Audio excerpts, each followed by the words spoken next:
Good afternoon. I want to welcome you all to this joint city-county meeting on the report on affordable housing efforts in Tallahassee and Leon County. This has been a long-anticipated meeting, I know, for a number of us on both the city and the county side, and want to thank in advance, all of you all here in the audience who are here to participate and contribute, and also to our staff and panel that are also going to help us through today's effort. Because there may be votes, and in fact there are scheduled votes on this item, we're going to take we have 30 minutes allocated for citizen comment, but before we do that, I want to yield the floor real quick to my colleague, Commissioner Daly. Thank you, Mr. Mayor. Good morning. Just want to go ahead and state on the record that I'm going to have to leave right before 10 o'clock. Commissioner Maddox and I both serve on the Leon County Canvassing Board during election season. In order for us to make quorum, one of us will have to be there. And because Commissioner Maddox has served in a leadership role on this issue, I'm going to be the one that's going to have to duck out. When we're done, I'll be back, but I just don't want everybody to think I'm walking out of the meeting. Thank you. Duly noted. Duly noted. Thank you. Treasurer, or who would be collecting? I'm here if all the commissioners show, you'll fill the table, and I can take speakers from here. I don't have any speakers for this. Okay. Are there any individuals who wish to make comments prior to the start of this meeting? All right. Seeing none, we'll go ahead and move forward, and I'll yield the floor to the city manager and county administrator. Sure. Well, good morning, commissioners. Thank you, Brenda. Before we begin the formal presentations by the city and county staff, as well as our community partners, Rick and I just had a couple of brief comments just to sort of tee it up here this morning. What you'll find in your agenda materials is that an analysis which demonstrates that the city and county existing housing programs continue to fulfill an important need. And most of those programs, as you all know, commissioners, are geared toward rehabilitation efforts, home rehabilitation, as well as home ownership. And so those continue to fulfill a strong need in the community, and they continue to have waiting lists which far exceed available resources. So what we sort of honed in on in the agenda materials is an opportunity that exists to address the outdated and in some cases obsolescent large-scale housing projects. Again, that continues to be, and we know that that's an area that both commissions have demonstrated an awful lot of interest in. Staff, again, as well as our community partners, will present best practices and will introduce some holistic models that we should evaluate to consider implementing here in Leon County and Tallahassee through the establishment of an affordable housing work group. We are recommending to explore many options which may be available to us for our housing staffs, our respective housing staffs, to work with a broad section of the community, nonprofit, private sector, to create a pilot project that leverages potential partnerships to provide new affordable housing, a new affordable housing model, again, which is viable and holistic. With that, I'd like to hand it off to the city manager. Thank you, Vince. It goes without saying that affordable housing is critical to the quality of life and economic vitality of any community, especially ours. You will hear evidence today of the progress of your programs and recommendations to establish our future path. You know, and that path would entail recalibrating our housing programs to ensure continued success. So in the interest of time, I will introduce your panel. Michael Parker with the city, Ms. Wanda Hunter with the county, Ms. Shinkin Lamy with the county, Ms. Cherie Bryant with the city. Also, we'll have Ms. Brenda Williams, the Executive Director of the Tallahassee Housing Authority, present, and Mr. Mike Rogers, who is the Chair of the Housing Finance Authority. So with that, I'll turn it over to Michael. Wanda. Thank you, Rick. Good morning, commissioners. As the county administrator and the city manager have explained, they've laid out the framework for why we're here today. We will share in more detail how we intend to outline that. While we all recognize Leon County and the city of Tallahassee are very unique, we are much like many other counties, as you can see from the slide on the screen now, other communities who have recognized the value of quality and affordable housing in their community. As I mentioned earlier, the city manager and county administrator have shared with you why we're here. We prepared just this brief outline of how we will flow the sequence of our presentation this morning to ensure we stay on track and allow adequate time for you to discuss this issue and take citizen input if needed. With that, I'm going to ask my co-facilitator, Michael Parker, to start us off with sharing a little bit about our community's affordable housing profile. Michael.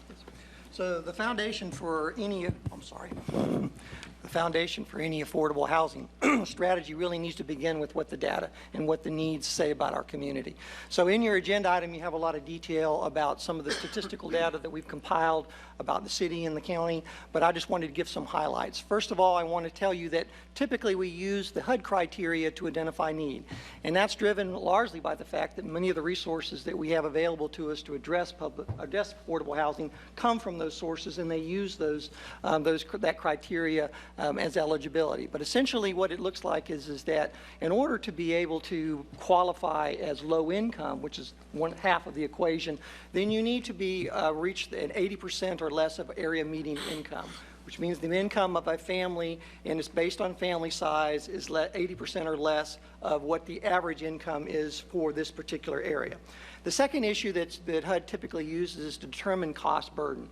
And cost burden is factored in assuming that nobody should have to pay more than, low-income families should not pay more than 30% of their income towards their housing cost.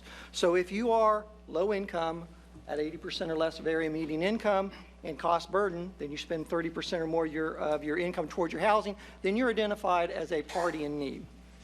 So, and I'm going to go in the next slide a little bit more detail about the student housing, but I want to point out this 13,820 number, and I'll explain how we got to that. But that kind of drills down on the rental housing as to what our real true population is. Before we go on, I do want to point out one thing. The affordable housing community, or the need community we're talking about, is not homogeneous. I mean, there are many, they vary from a working family where both households they have good jobs and they're making funds, but their income is not sufficient to afford housing based on our market rates.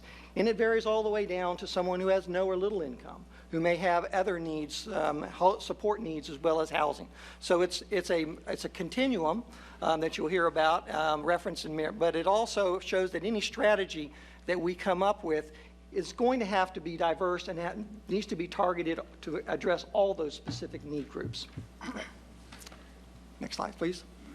So this slide is just to speak a moment about the impact of student housing on our statistical base. So if you look, and it may be difficult to read it on the screen, but it is in your package here. Two things I want to point out. So we know that when the data the gross data that's collected at the Census Bureau level calculates income, it calculates the amount of funds folks are spending on their housing. And if for all the students that are living off campus, they're included in that data. And it skews the data, because the typical student will probably qualify as being low income, and they'll probably qualify for having spent more than 30% of their income toward housing. But that's not our target population. We recognize that's a special group. So what we've done is we've adjusted the data to try and extract those. So in your package, you'll see, first of all, we looked at the total number of rental households in the city, and you see that the number there is 44,026. But 30% of those students, or 30% of those renters are actually students. So then we walk down and look at the second table there, and you see that of those rental households that are at 80% or less of AMI, we see that 38.3% of those are students. And more importantly, when we walk down and look at how many of those low-income rental households are actually spending 30% or more of their income, we see that there's almost 39% of those are students. So when you extract all that, you come up with this number, this 13,820, as a representative number of the non-student rental households in our community that are spending more than 30% of their income toward housing. It has a similar impact on the issue of the ratio of home ownership in our community. And home ownership is important because typically a low level of home home ownership would reflect that there are barriers in your community that keep people from transitioning to home ownership. So the lower the home ownership ratio would signify that those are higher barriers. But in situations where you have transitory populations like students, that population really is not trying to ascend into home ownership. So it's important that we adjust those data as well. And you see the significance in these pie charts. If you just look at the raw data, you would see that we have a home ownership rate of approximately 56%, which is very low by the state standards. But once you adjust that to remove the students from their rental data, you see that that number jumps up significantly to 64%, and which is much closer to the statewide average of 67%. This is not to suggest that we don't have affordable housing needs in our community, but it is important that we identify what those needs are and what those numbers are, because those are the benchmarks that we will use as we develop plans and strategies to what our targets are and also to measure our success. Next slide, please. So you will hear from both the city and the county that the majority of our efforts are focused on home ownership. And there are three good reasons why we do that. First of all, home ownership is an important tool for neighborhood revitalization, and both the city and the county, as part of their overall objectives, are trying to revitalize neighborhoods as well as provide affordable housing. Secondly, there are the compartmentalization of how public funds come to this community. So there are public funds that come to this community that are exclusively for rental housing. For example, the low-income housing tax credits, which are distributed by the Florida Housing Finance Corporation, those are exclusively for development of rental housing. Just as you'll hear from Brenda that the revenue that she receives for Section 8 vouchers and that housing is to support rental housing. Rental housing is a component, but we also, now the city and the county, our resources, we try and focus predominantly on home ownership to complement that. And that means not only creating new home ownership, but also preserving the existing home ownership stock through rehabilitation. And the last reason is that there are restrictions on some of our primary funding sources which compel us to spend the majority of our money towards home ownership. 65% of our SHIP funds have to be spent on home ownership. And as you will see in the data, that represents a significant portion of all our home ownership resources. But if you look at the two pictures that are in the slide, these are examples of how home ownership can be a catalyst for neighborhood revitalization. The Medical Commons, which is the picture which is on your right, is a 24-unit single-family housing subdivision that was developed back in 2002. The city purchased 10 acres of property. It's on the northwest corner of Holton and Orange Avenue. We provided 3 acres to the county health department, and they built a new health facility, and then we took the remainder of the property, subdivided it into individual lots, and then working with our partners like Tallahassee Lenders Consortium, we developed 24 single-family homes. Those are owner-occupied homes. And not only did they provide an important element to that community, because if you're familiar with it, everything in that community, surrounding that community, was a large number of large-scale, multifamily affordable housing units. There was really no counterbalance. This injected home ownership. A conservative estimate of the value of those 24 homes right now is about over $2 million. And since those, and it's also generated about $750,000 in property taxes since that property went in, which contributed to all of our other programs. The second one, which you're probably more familiar with, is Carolina Oaks. And I think everyone recognizes that that was a very successful revitalization effort. We used the housing along with some other efforts to try and we inserted home ownership into Frenchtown. This is a mixed income development. So the housing ranges from folks at 50% to 120% of area median income. And just to give you an idea of what the numerical value is back in 2010, we purchased the value, the assessed value of the property that was acquired to make Carolina Oaks at that time was, when we acquired it, was about $550,000. In 2010, the assessed value of all these improvements was over $3.3 million. So that shows the kind of value that we're adding to the community and why we say home ownership needs to continue to be an important part of our program. Next slide, please. So let me talk just briefly about some of our rehab programs that we have here in the city. We have a number of them. Emergency repair, that focuses on immediate needs. It's lots of roofs, lots of deteriorated plumbing systems, things that need immediate attention. That we provide up to $10,000 of assistance. It's targeted to folks that are at 50% or less of area median income. It is one of our most popular programs. The assistance is provided in the form of a 5-year forgivable loan. So it's zero interest. If you live in the house for 5 years, at the conclusion of that time period, that assistance goes away. And over the last 5 years, we've done approximately 325 of those projects. The next one is the owner-occupied rehab. That's a much more substantial. The amount of assistance that's provided is up to $40,000. We use our partners. The Bethel Community Development Corporation, the Tallahassee Urban League, and HRD are our 3 primaries that actually go out and do the work write-ups, do the bids, and manage the construction projects. There, the assistance is provided in a 0% forgivable note over a 10-year period. It's open to people that are up to 80% of area median income. And over the last 5 years, we've done about 110 units through that program. Under the accessibility rehab, we work with our partner of Ability First. That's focused exclusively on trying to upgrade houses that need improvements like ramps and restroom improvements for handicapped residents. $12,500 is the maximum amount of assistance. It's done as a grant, not as a loan.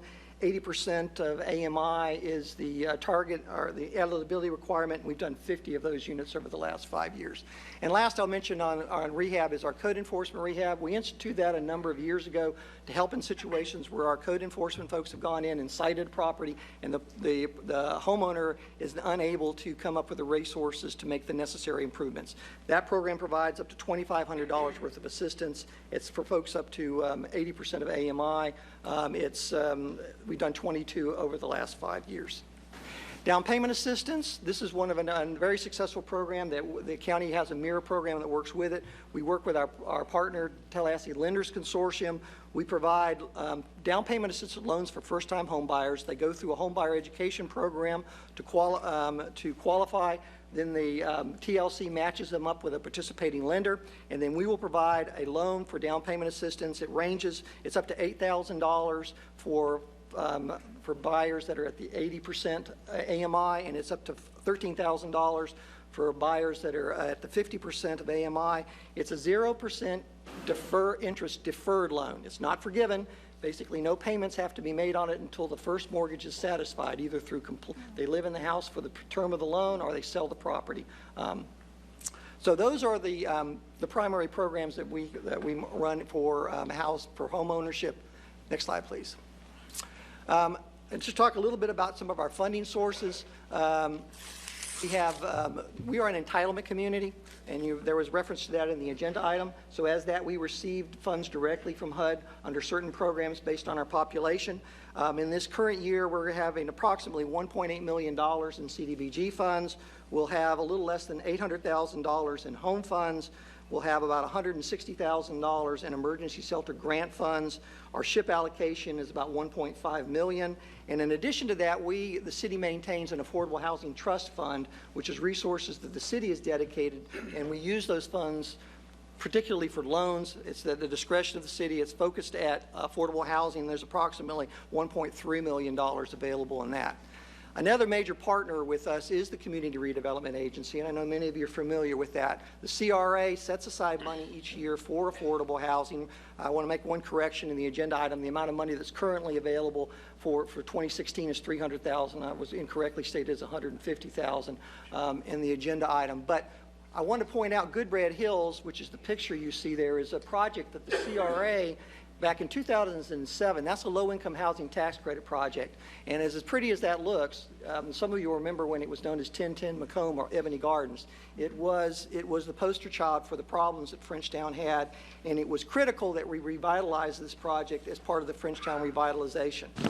There are approximately 90-plus units of housing in that. It was a $12 million project. The CRA contributed $1 million to it. It's been highly successful. And next slide, please. And now Shinkton Lamy will provide an overview of the county's programs. Thank you, Michael.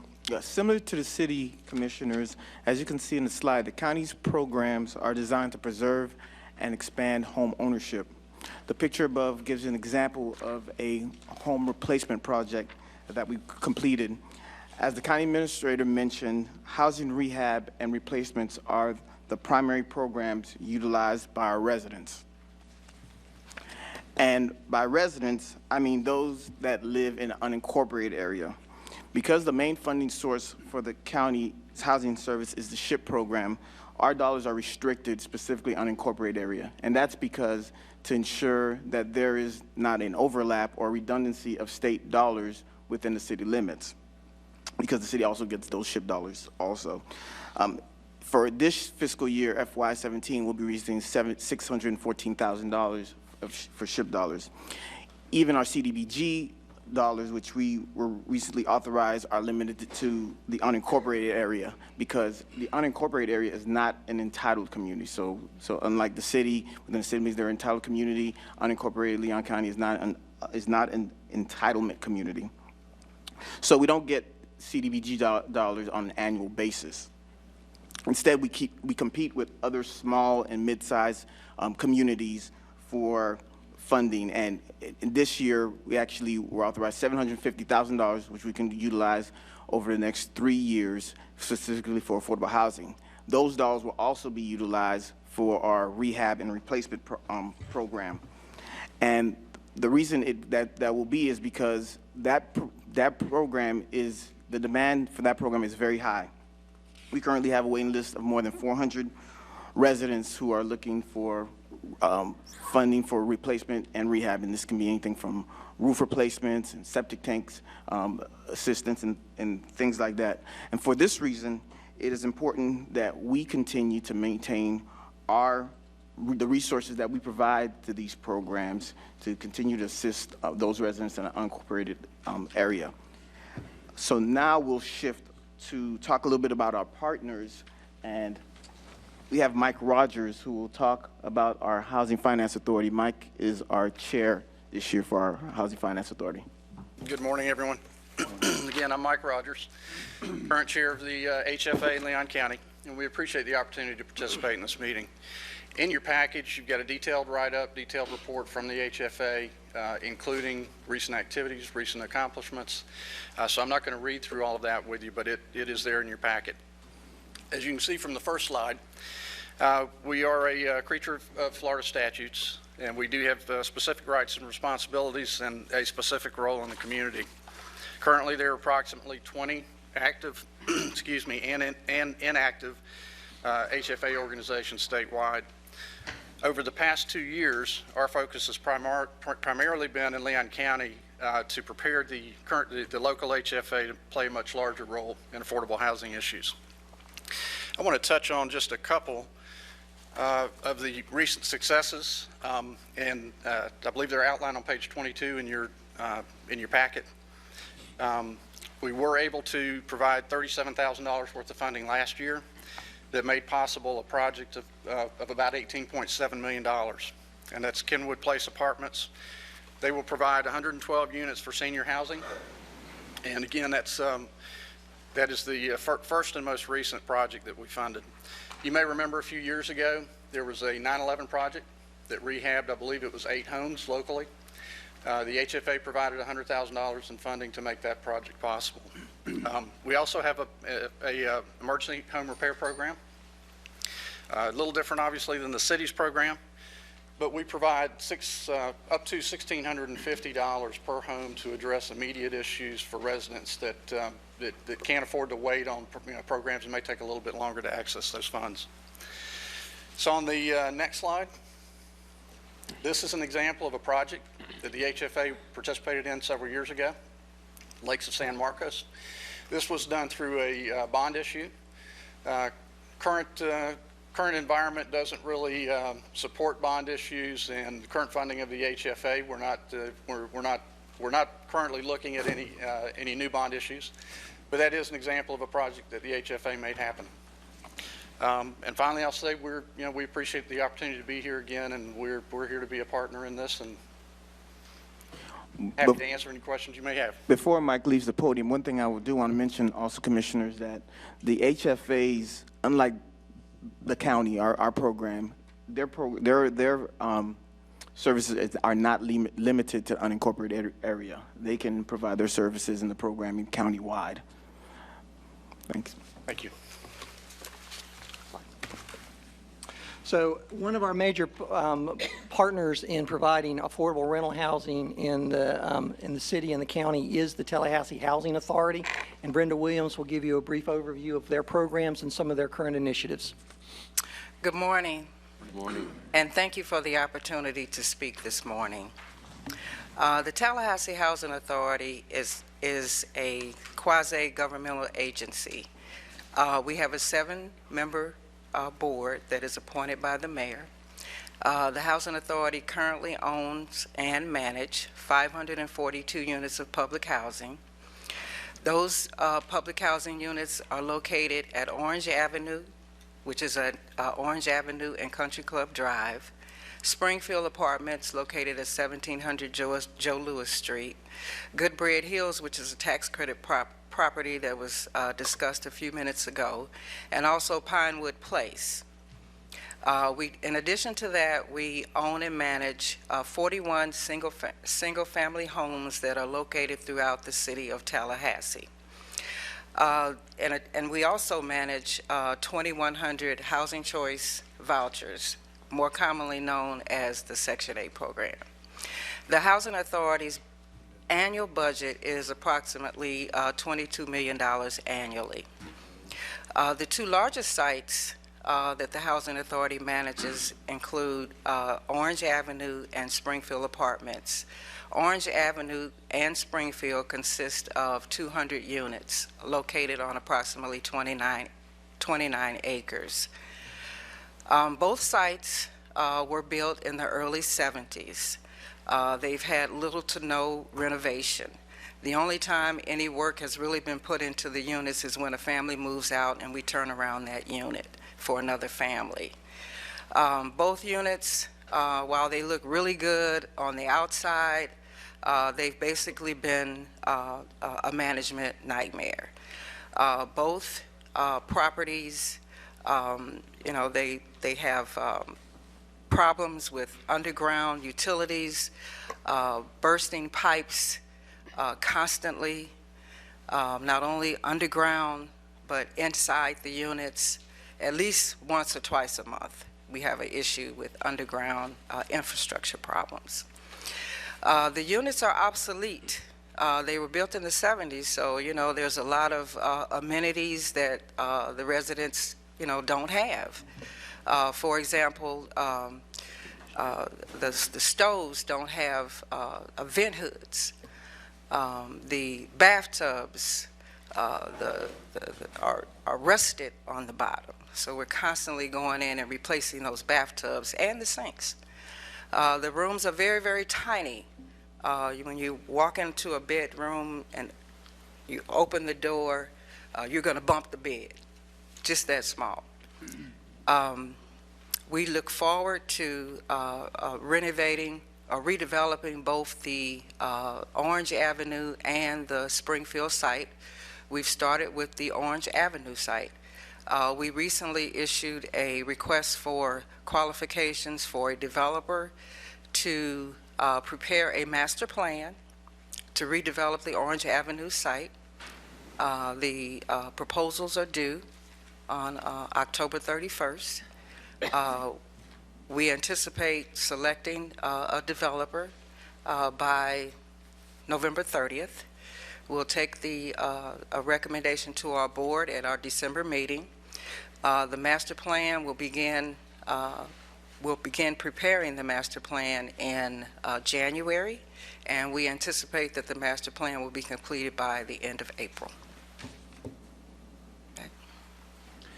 Brenda, could you just talk a moment about, thank you for that, but could you talk a moment about how you pull together the resources? What is the structuring of, I'm assuming it's a public-private partnership, but I'm not all the way certain. Well, what has to come together to make that renovation possible? Well, we anticipate redeveloping the property into a mixed-income, mixed-use community. The actual financing of the property will all be flushed out in the planning process as we develop our master plan. The developer will be required to provide the Housing Authority with financing options. At this point, we don't know what those are until we go through the process. However, In the end product we want to see is a mixed income, mixed use community. Great, thank you. Commissioner Lindley. Well, thank you very much. We had a really great meeting down at the Orange Avenue Tennis Association recently, and saw lack of amenities is really a very kind way to say what the situation is. So I'm wondering, I mean, there's so many creative ways these days to do community building. I think we've talked to a lot of people in the community here already. Is it really, I mean, rehabbing the Orange Avenue apartments instead of like just starting over seems to me like kind of a backward step. No, we're not talking about rehabbing. We're talking about Are you talking about complete demolition, flatten and starting over? complete demolition and redevelopment of the But property. the same kind of programs, basically the same kind of approach, or is it going to be? Not necessarily. Based on different properties that we've looked at throughout the country, when redeveloping public housing properties, you're not going to come back with the same, you're not going to have, in the end, you're not going to have a public housing property. You're going to have a mixed income property, which could include some home ownership. Okay. It just depends on the revitalization plan and how we want to redevelop that property. By we, you mean who? I mean, who decides if it's home ownership or if it's rental or what? Or Well, as we develop the master plan, there will be stakeholders from throughout the community, as well as the city, the county, that will participate in developing the plan to ensure that we cover all of the whatever the community wants to see happen at that site. It's going to be a community effort. Commissioner Dozier.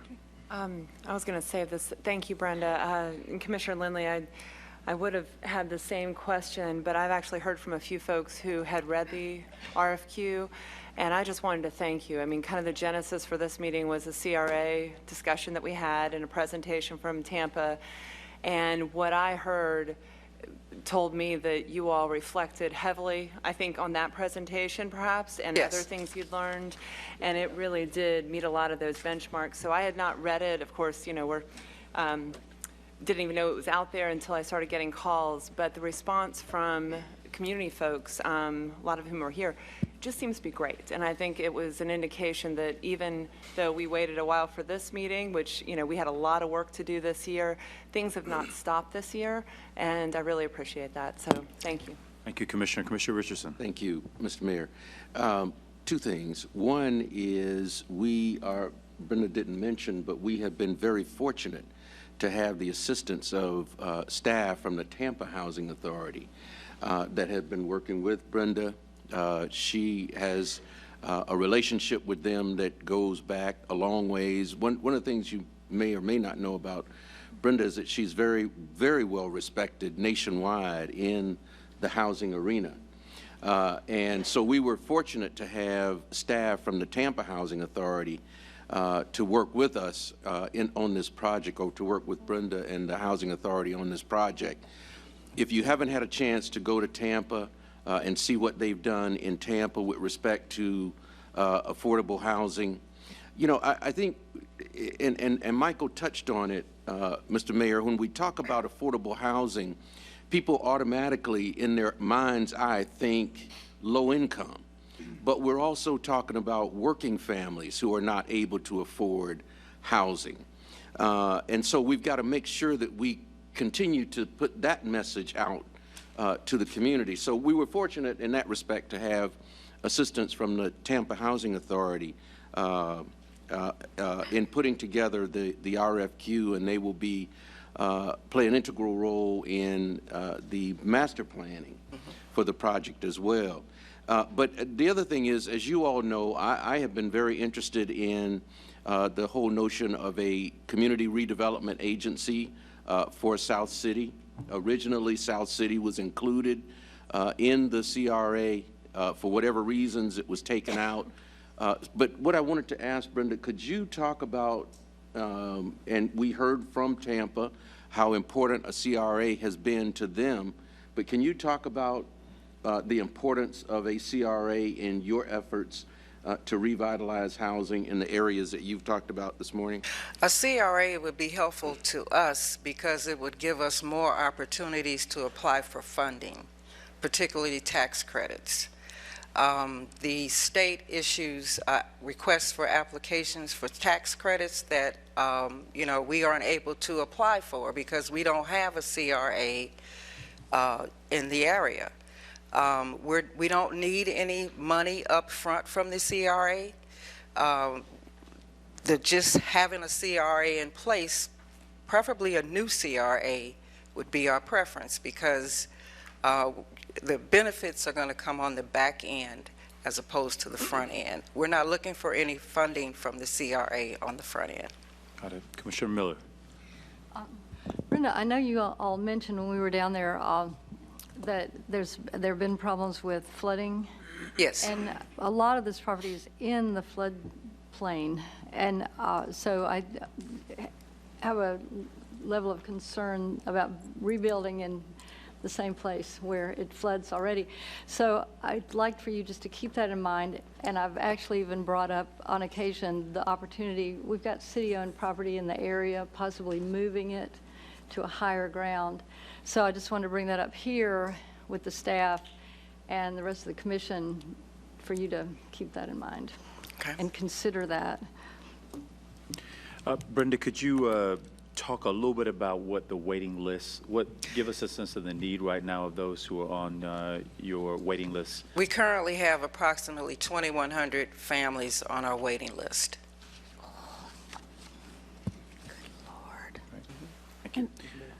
Commissioner Maddox. Thank you. Brenda, you and I spoke about this a couple of times. I think one of the biggest barriers in the way, besides funding for redeveloping the Orange Avenue site, would be displacement of the residents there. Could you talk a little bit about what the plan is? I know once renovation starts, they will have first right of refusal after those units are built. But there has to be something in the interim, because I don't know what the timeline is from when you first knock those buildings down and the new buildings are actually built. So talk to me a little bit about the displacement issue. Well, the relocation of the residents will be heavily discussed throughout preparation of the master plan. However, based on my experience, I would anticipate that because we're going to redevelop that property in phases, that relocation would be limited to a few vouchers being issued for the first phase. And then after the first phase is redeveloped, then those families would be like checkerboarded into the redeveloped phases. In other words, the relocation would be limited. Also, it's important to note that HUD requires that every public housing family be able to return to the site if they're relocated. That's a HUD requirement. So, any families that are relocated will have first opportunity to come back. Yes, Commissioner. So another thing is, you talked a little bit about, and I totally agree with the approach of mixed income versus lumping all of those on subsidies together. But if you build out a new facility with mixed income, will there be enough units in that facility to accommodate the families that currently live amongst each other? Yes. Okay. Yes, that site is loosely dense, 29 acres. We could probably double the number of units if we wanted to. Last question, do you have any idea, or have you guys discussed at all the percentage breakdown between the three of market versus affordable and loose? No, that would be flushed out during the master planning process. Thank you. Right, Commissioner Lindley. I just want to get the numbers. I thought I read in here somewhere that there are about 5,000 people who live now in the three complexes. Is that right? No, there's 200 families at Springfield and 200 families at Orange Avenue. Where's the 5,000 number that we I don't have know. in our document? Well, we serve It's just the 2,100 service. families. We provide rental assistance on behalf of 2,100 families under the Section 8 program. Okay, and you have 2,100 on the waiting list for the Yes. Properties. We have about 2,000 families on the waiting list. Uh-huh. Wow. Commissioner Miller. Well, I'd like to speak to the point that Commissioner Maddox brought up. Goodbread Hills really integrates really well with the rest of Carolina Oaks. And I'm hoping that we get to the point where the entire South City area, I know that we have some folks in the audience actually that are looking to do some development in that whole area too. And I'm hoping that at the end of the day, that mixed housing plays itself out. It's really important to me that we don't give units to somebody that, we don't focus on market rate housing to the point where we don't have room or enough space for people. And I think it might be hard to say, well, we're going to let this person rent this and that person rent that. And it's obviously in the problem that pervades the city are the student renters who are going to be looking for, the best deal possible and so on.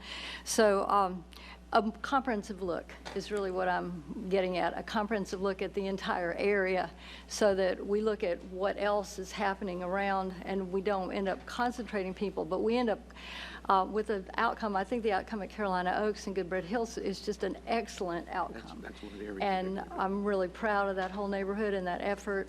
And so I have utmost confidence that you're going to be able to repeat the success that we found there. And then finally, I wanted to mention that when we went to Copenhagen, the public housing literally was indistinguishable. And we can look at Sheree. I don't know if she saw any, but I mean, it was literally indistinguishable from the rest of the housing. That's That's exactly what we're part of looking for. What we're looking for here. Commissioner Richardson. Mr. Mayor. Followed by Commissioner Ziffer. Thank you, Brenda. My comments are a little broader, not just the Housing Authority, but a couple of things I wanted to ask staff if you all would address. Michael, I know that we do have a requirement that new developments provide for affordable housing. So if you all, I know you all didn't talk about that in your presentations, but in that one avenue of addressing the issue, and then also if you all could address what the city and county are currently budgeting for affordable housing initiatives. But before we go there, I don't want you to be standing all day. Commissioner Ziffer, is your question related to Brenda?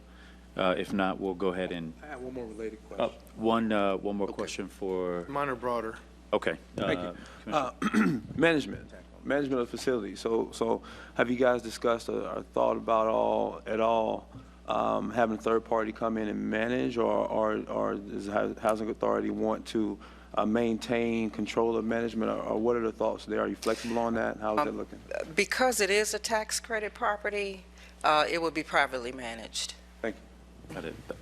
If there are no other questions at this time for Brenda, thank you. Commissioner? It might. So just a question for the audience. Is anybody in the audience live in Springfield or Orange Avenue? Anybody? Is there anybody here from Leon County Schools? Okay. My point is, I think whatever we do and whatever's done, it shouldn't only be we, but this has a lot to do with the folks that live there. The other part is I think Leon County Schools should play a critical part, or at least be part of the discussion, because unless we do a better job with the children that live in these areas, I think we're destined to follow some of the same paths we've had for a long time. So Brenda, I would encourage whatever happens with the RFQ that we try to engage our school system a little bit more. And I might suggest that if we do this meeting again, I would love to have the meeting down in one of the neighborhoods so that we can, I know it's difficult for some people to get here, so I think we should go where those neighborhoods are. I think it'd be helpful for all of us. Brenda, correct me if I'm wrong, but one, I know you got residents represented on the board, but second, part of your strategic plan process incorporates the folks who... The residents will participate in the master planning process. Got it. They'll Thank be you. at the table. And again, that's a HUD requirement, so we can't get around it. Commissioner Proctor, I know you wanted to dovetail on to Commissioner Richardson's question, and then we'll have staff respond. And his question dealt with inclusionary housing, and my question is, to what extent has that been realized, and to what extent has the release clause allowing developers to purchase their way out of implementing inclusionary housing been implemented? Okay. So the inclusionary housing ordinance, which the city has, is designed to provide for the distribution of housing throughout the community.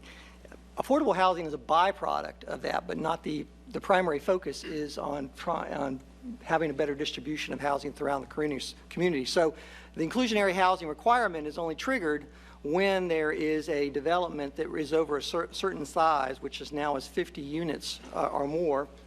And I'll look to Cherie if I make a mistake on this. But it also, and it has to be in a census tract in which the average the income is above the average income for the community. So with that having been said, there have been, to my knowledge, no projects that have triggered the inclusionary housing ordinance in the last 5 to 7 years under that. Now, we have had several in the case of Evening Rose as part of a development agreement with the city. There are 2 lots that have been reserved for affordable housing in that particular development. And as part of the DRI and the negotiations with Southwood a number of years ago, there were funds contributed that weren't necessarily tied to the city's inclusionary housing ordinance, but actually were tied to the state requirements for commercial development that have contributed funding for that. So I guess there has been very little housing contributed to the, as far as new units being constructed as a result of inclusionary housing. And I do need to point out there is no commensurate ordinance that governs the county. So this only pertains to developments which are built within the city limits. And has that been discussed with the Willani developers? I would have to point out, that's probably a question. It's originally triggered by growth management, so I'd have to get an answer back from you on that. Okay. And then if you all could talk about what the city and county are budgeting for. Well, for Leon County, as we mentioned earlier, our funding sources is SHIP dollars and CDBG funds that we were able to get through the competitive grant process for affordable housing. So no local dollars in your budget for housing? Other than for the staffing of the, department. And Commissioner, the Canopy Roads project, or Willani, has over 100 inclusionary housing units in it. Okay. Part of the development agreement. Yeah, that's why I wanted to make that point, because I know that conversation had been had, so, okay. Thank you. Chairman Proctor.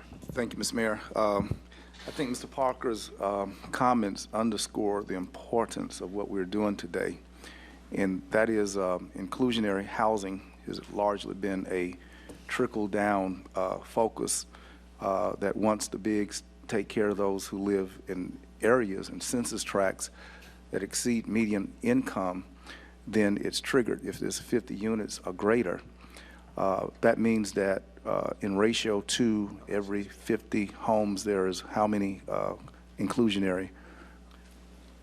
Commissioner, I'm not familiar with what exactly the formula is, but that's the triggering device. Okay, so there is, as we recognize, a ratio that limits inclusionary or the affordable housing type. What we're doing today, Mr. Mayor, is extraordinary and outstanding, as we are not dealing with affordable housing from an ancillary sense in relation to standard developments, but we're dealing with it straight on, and I think that that's awesome. We're not building enough big developments to cater to the need that exists, and so our dealing directly with this issue is very, very important that we're looking at this demographic. I wanted to ask Brenda if there is such a category of a state of a housing emergency that would expedite either the federal government or local government, what you've described, the litany of need inside of those homes. My thoughts are, but for who these people are, we would not allow anyone to live like this. Not even our animals. We would No, let the I'm dogs not- stay like that. I'm not aware of any emergency funding. Is that what you're referring to? Right. These things are not habitable. Houses are not habitable, what you said. It's a nightmare. It's a nightmare. And is there a category such as emergency monies for places that deplorable? Not to my knowledge. Okay.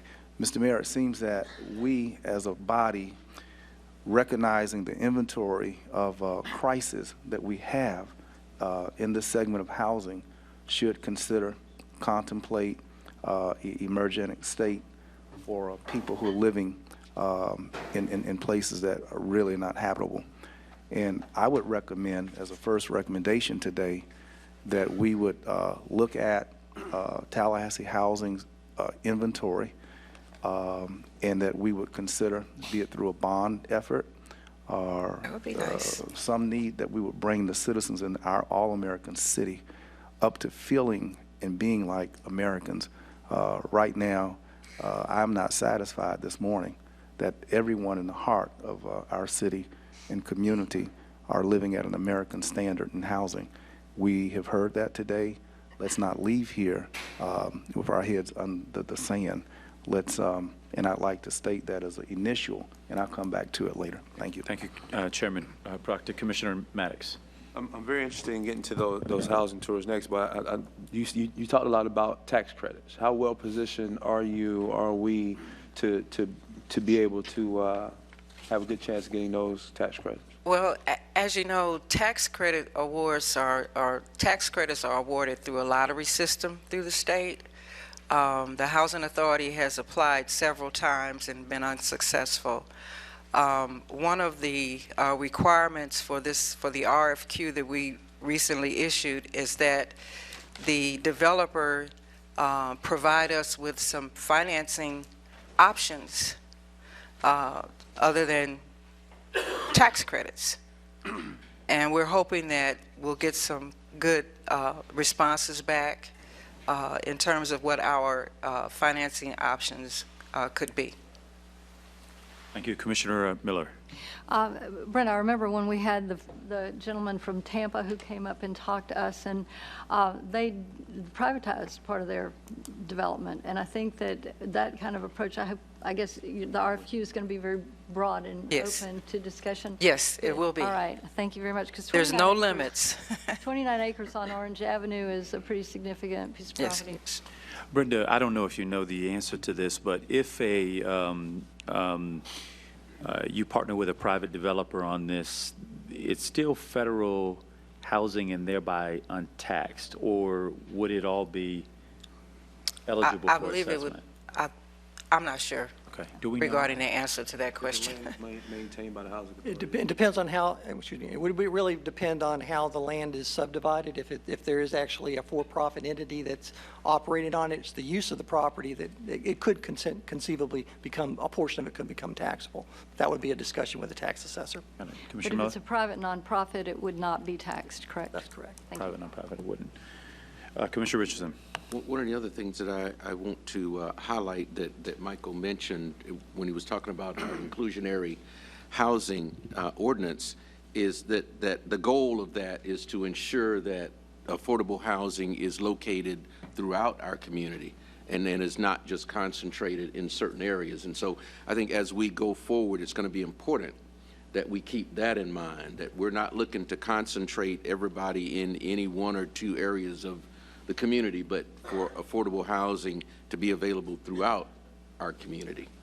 Yeah, that's right, and I think it's consistent with what you are describing, Brenda. I would just, not to get too far ahead of ourselves on this particular project, because I know you're in the process of the RFQ, and there's a lot of decisions to be yet made, but I would hope that, these collective joint commissions would not allow our positioning on state tax credits to derail what is a very, very obvious need. And so, it's my hope that you'll keep us posted as the options become available to allow staff and the commission to provide the appropriate feedback at the appropriate time. Certainly.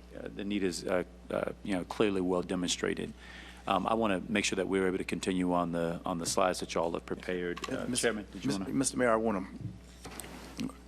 I just want to compartmentalize that Brenda deals with affordable housing, but what she's doing is not integrated or part of a holistic view of what our staff, county, city is bringing to us. Am I right of that, or is she integrated into This Yeah. whole Yes. Yes. Same Yes, she umbrella? is. Yes. Okay, And you'll hear more of that later in our presentation, okay, Commissioner. very good. Great, so we'll pick up where you all left off. Okay. No, actually, it's you. Okay. Introduce Cherie. Yes, so as we've all started this discussion about what our existing programs are now, county staff had an opportunity through an affordable, to do affordable housing tour through a Knight Foundation grant.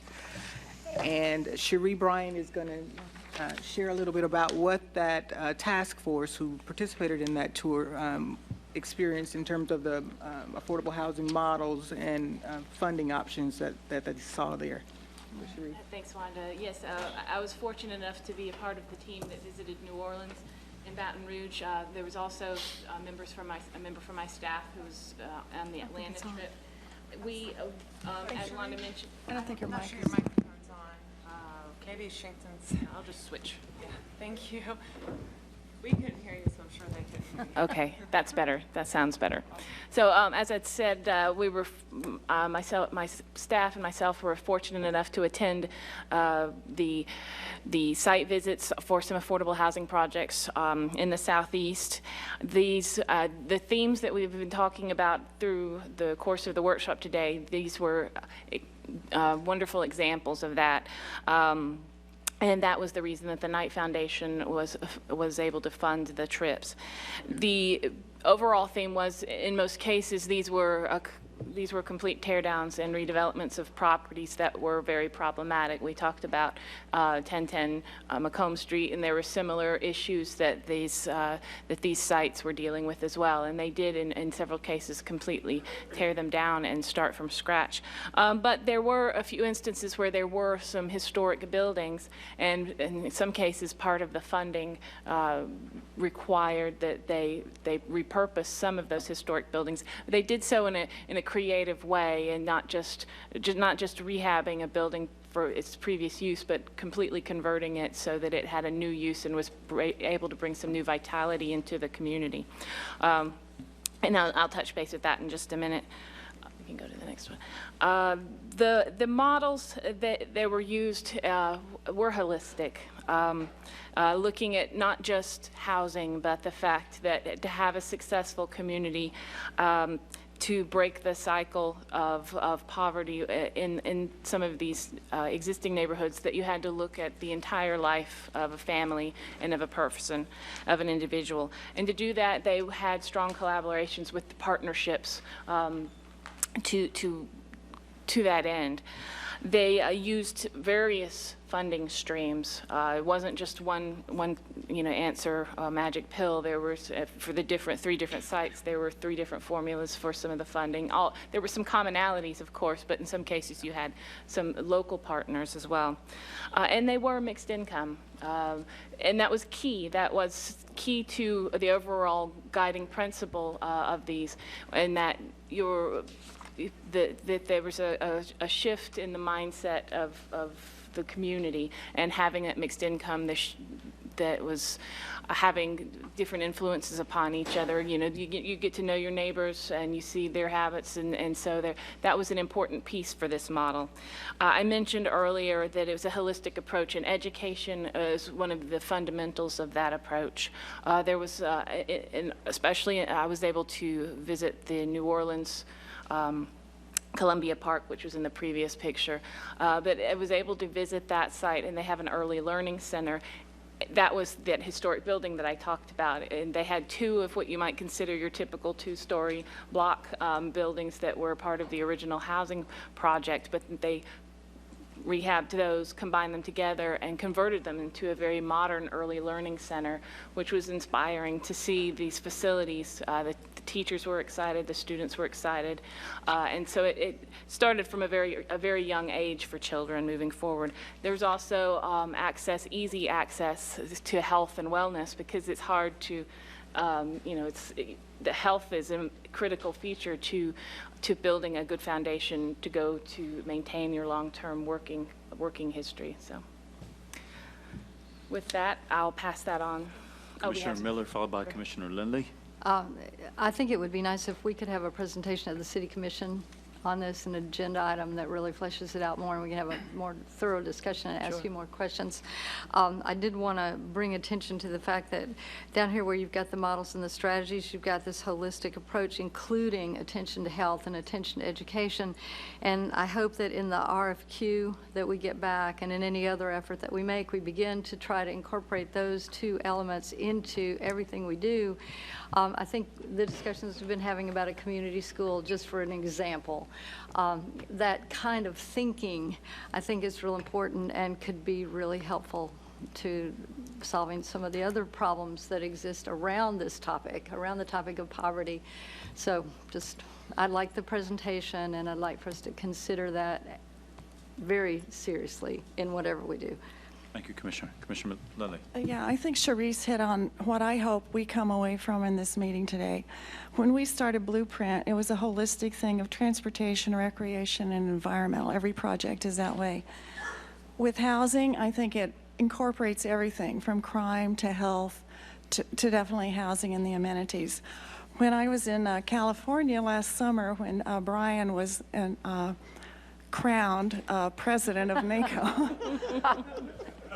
it wasn't just all fun and games. I actually went to a workshop on health, and there were several physicians talking about community health and longevity.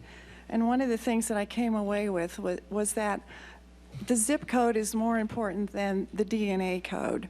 That in communities that are holistic, that have education, that have health programs, that have financial training, those are the people that will live longer because they don't have the stresses of poverty. They don't have the dangers of gunfire. I used to write about 1010 Macomb, where people were shot in the courtyard.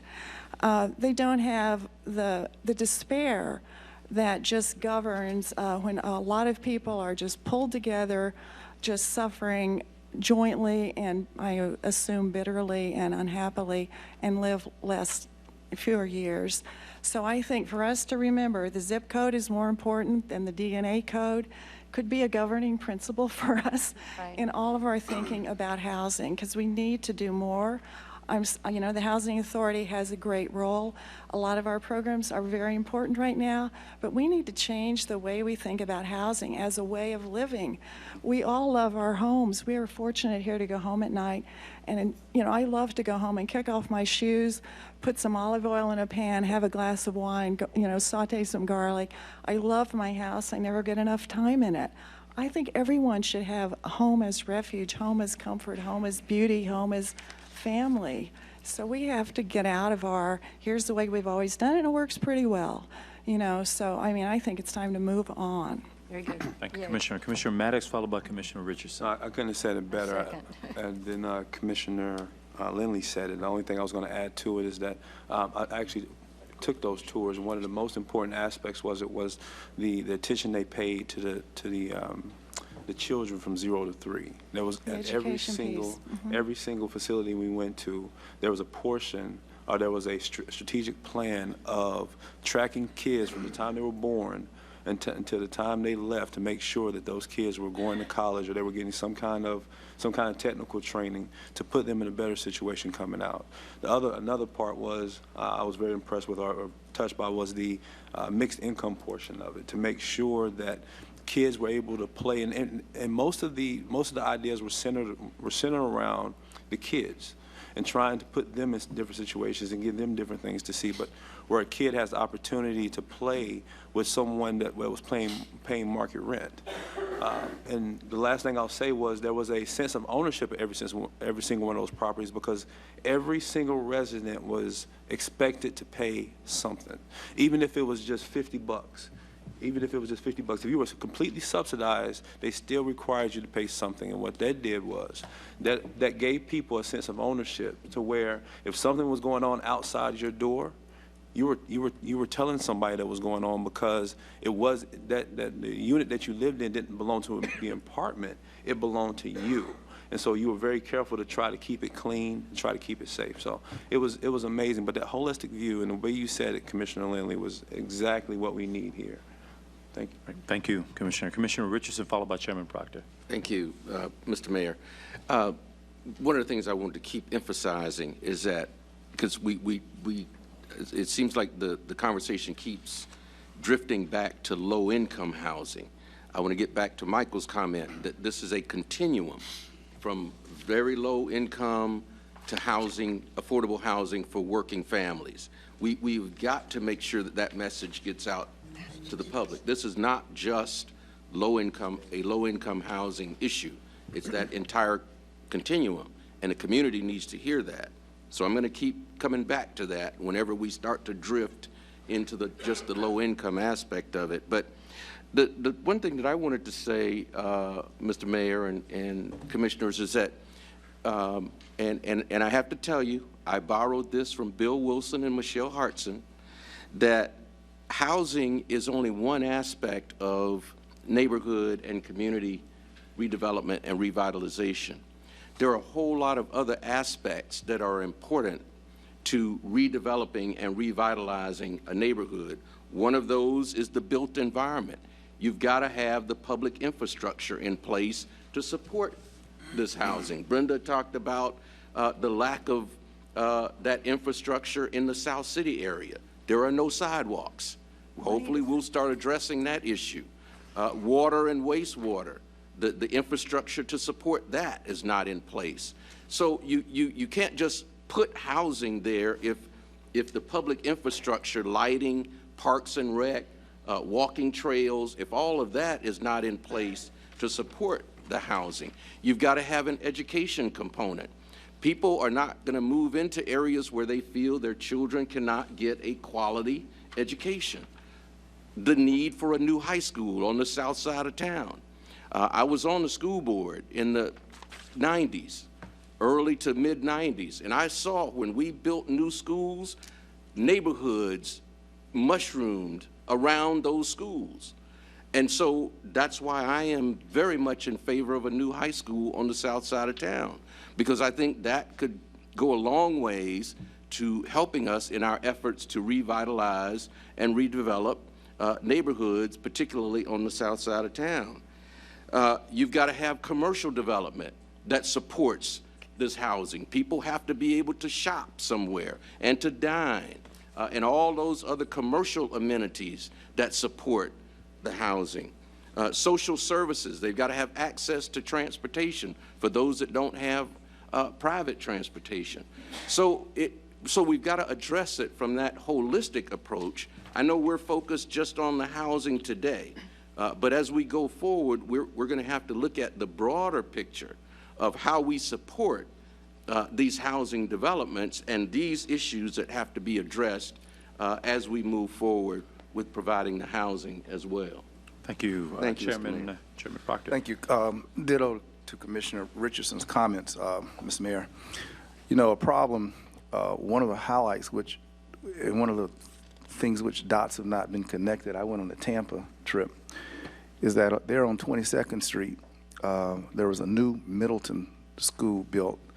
There was a middle school, brand new built over by what used to be Louisiana Street, where my grandmother and grandfather lived, and it is a vocational school, and concomitant with the housing are new schools, and they're not old schools. But what has happened here in Leon County, and I appreciate Commissioner Ziffer saying so, that we need the school system here, because our Leon County School Board, no disrespect to you, Commissioner Richardson, but they will not build new school infrastructure in majority black census tracts. And the building and construction record, with the exception of the Bond Elementary School, our school board will not put new schools in a majority black census tract. And that's a problem.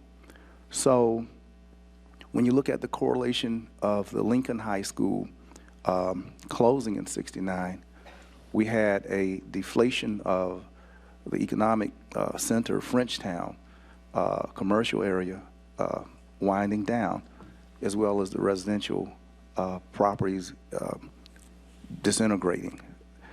And that high school meant everything to that area, and for as long as it flourished, so did the economy and the residential areas around that. You know, that school was built early in the 1900s. It closed in 1969.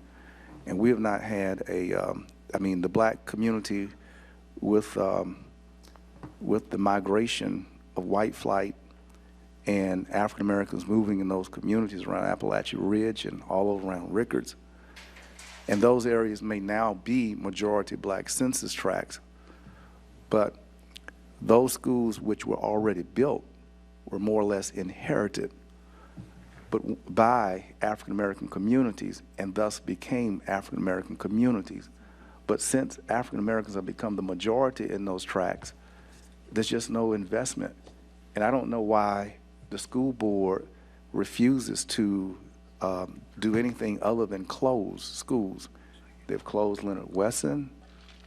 They've closed what's that word? Bellevue. The one over on Jackson Bluff. What was that? They moved Sale over there. Carolyn Brevard closed. So we see a declining commitment, and we say that the population or something like that. But you're right, Commissioner Ziffer.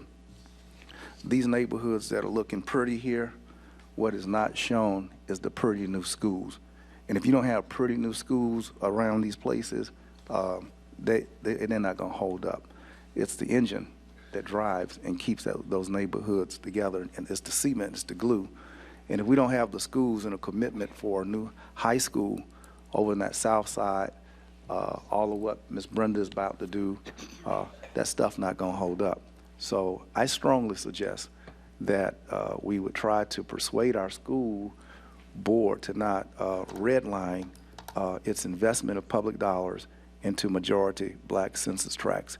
Currently, the record shows redlining is occurring. We need it to cease and desist. Back to you. Thank you, Commissioner.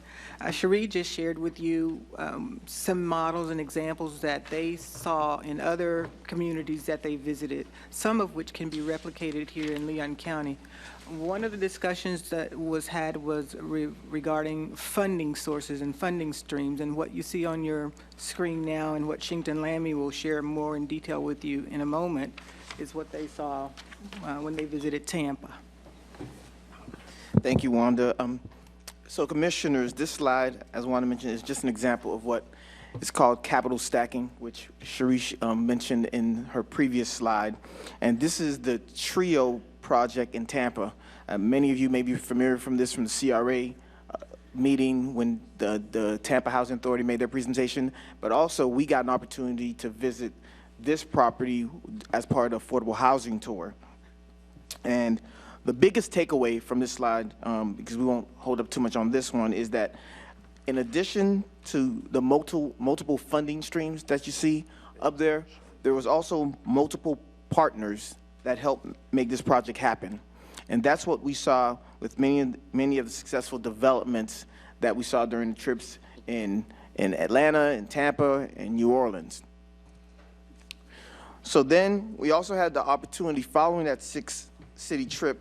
The county, in partnership with UPHS and as well with city staff, conducted a local housing tour in the fall. And that's when we got an opportunity to visit a variety of affordable housing projects that serve a diverse population in our community, from low income to veterans to homeless. As reflected in this room today, Commissioners, and as well reflected in the local housing tour, our community is very fortunate to have so many organizations that are committed to affordable housing. But the local housing tour also reinforced that there's a need and a demand, and as well as the presentation by Brenda, that affordable housing the need is high. Every organization that we got an opportunity to meet with during the tour talked about their considerable waiting list. And so what we want to really stress as part of that kind of really frames our recommendation is the need for more collaboration and coordination in our community. And so that is what will lead us now to our recommendations, which Michael and Wanda will talk about. So you have 5 recommendations in your packet, but the most significant is the creation of a affordable housing work group. And this is consistent with the direction that the City Commission provided after our March workshop about bringing together the various parties that can help us develop a comprehensive and collective way of addressing our affordable housing needs. What has been proposed is a diverse group which really represents the majority of the affordable housing providers that currently serve our community, but also with the addition of the Housing Finance Authority to also bring in some folks that can help us look at some other models for potentially financing this project. You saw or this endeavor. You saw the previous slide that talked about the capital stacking, and it kind of exhibits the kind of level of sophistication that is necessary to do these large-scale projects. So the group that we provided for you we think will encourage not only from them, but also by following the process which we have used very successfully in this community, whether it's revising the city's cultural plan or developing a list of projects for the extension of the sales tax, a vehicle in which not only do we bring folks from the community together that have expertise, but also a forum in which other stakeholders and interested parties can then engage them and then come back to you as a body with some recommendations. And I believe it was quite clear that the comments that have been made here is that affordable housing really should be seen as a means and not an ends. It is, in fact, part of a process, and I believe that the examples that have been seen where affordable housing is a component of a more comprehensive redevelopment cycle for a community is part of what this group will look at, and we're encouraging them to look at those best practices, look at those examples of other successful projects that incorporate that to make that happen. And there are several core principles that this group would recommend they use, and Wanda will go over those briefly. Yes, thanks, Michael. So, Commissioners, as we charged this group to come up with a plan for a pilot project to address affordable housing, you can see on the screen here, we have also recommended some guiding principles, many of which I've already heard you all use in this room today. A holistic approach, as Commissioner Ziffer and Commissioner Miller and others have pointed out, relating to an educational strategy, considering services, support services, and infrastructure needs that would that the residents would need to sustain the community. Also recognizing a need to collaborate with other partners, not only housing and financing partners, but also our human services providers. Those are partners that would be a part of this process, and it would be visible in the plan that this group will bring back to you, hopefully in 150 days. The capital stacking, we can't talk enough about that. You've heard more about, again, utilizing those resources. So with that, we had a number of other recommendations, as Michael mentioned. We had 5, some, all of which support the affordable housing work group that we're proposing, recommending that you form, as well as maintaining our existing programs. Great, thank you. Commissioner Dozier, followed by Commissioner Ziffer, followed by Chairman Proctor, followed by Commissioner Miller. Thank you, Mr. Mayor.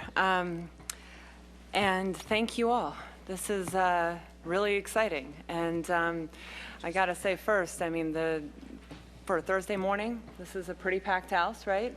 And I think one of the pretty amazing things is I'm guessing that most of us have interacted with most of you all from all the different volunteers and groups working throughout the community in the last year or so. I've certainly heard from folks, and it's come up in different meetings, so I'm guessing others have. As I said before, I wanted to interject that point about housing and the RFQ, because we have made progress already. As daunting as this task might be, you did reference that the inclusionary housing was just in the city, Michael, but we reviewed our comp plan amendment last year. I think it was about a year ago, Vince, is that right?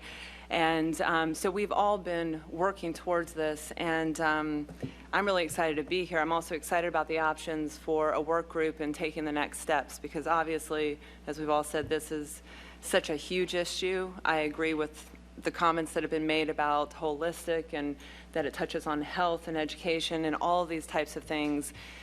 we may be behind some other communities that we've seen, but we're not avoiding this subject. We are being very honest about it. We're looking for ways to collaborate, and I think we're all and jointly on the right approach. So sitting with city and county commissioners, all the staff, everyone else in the room, this feels really good.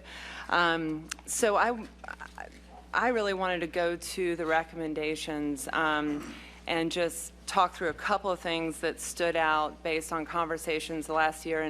And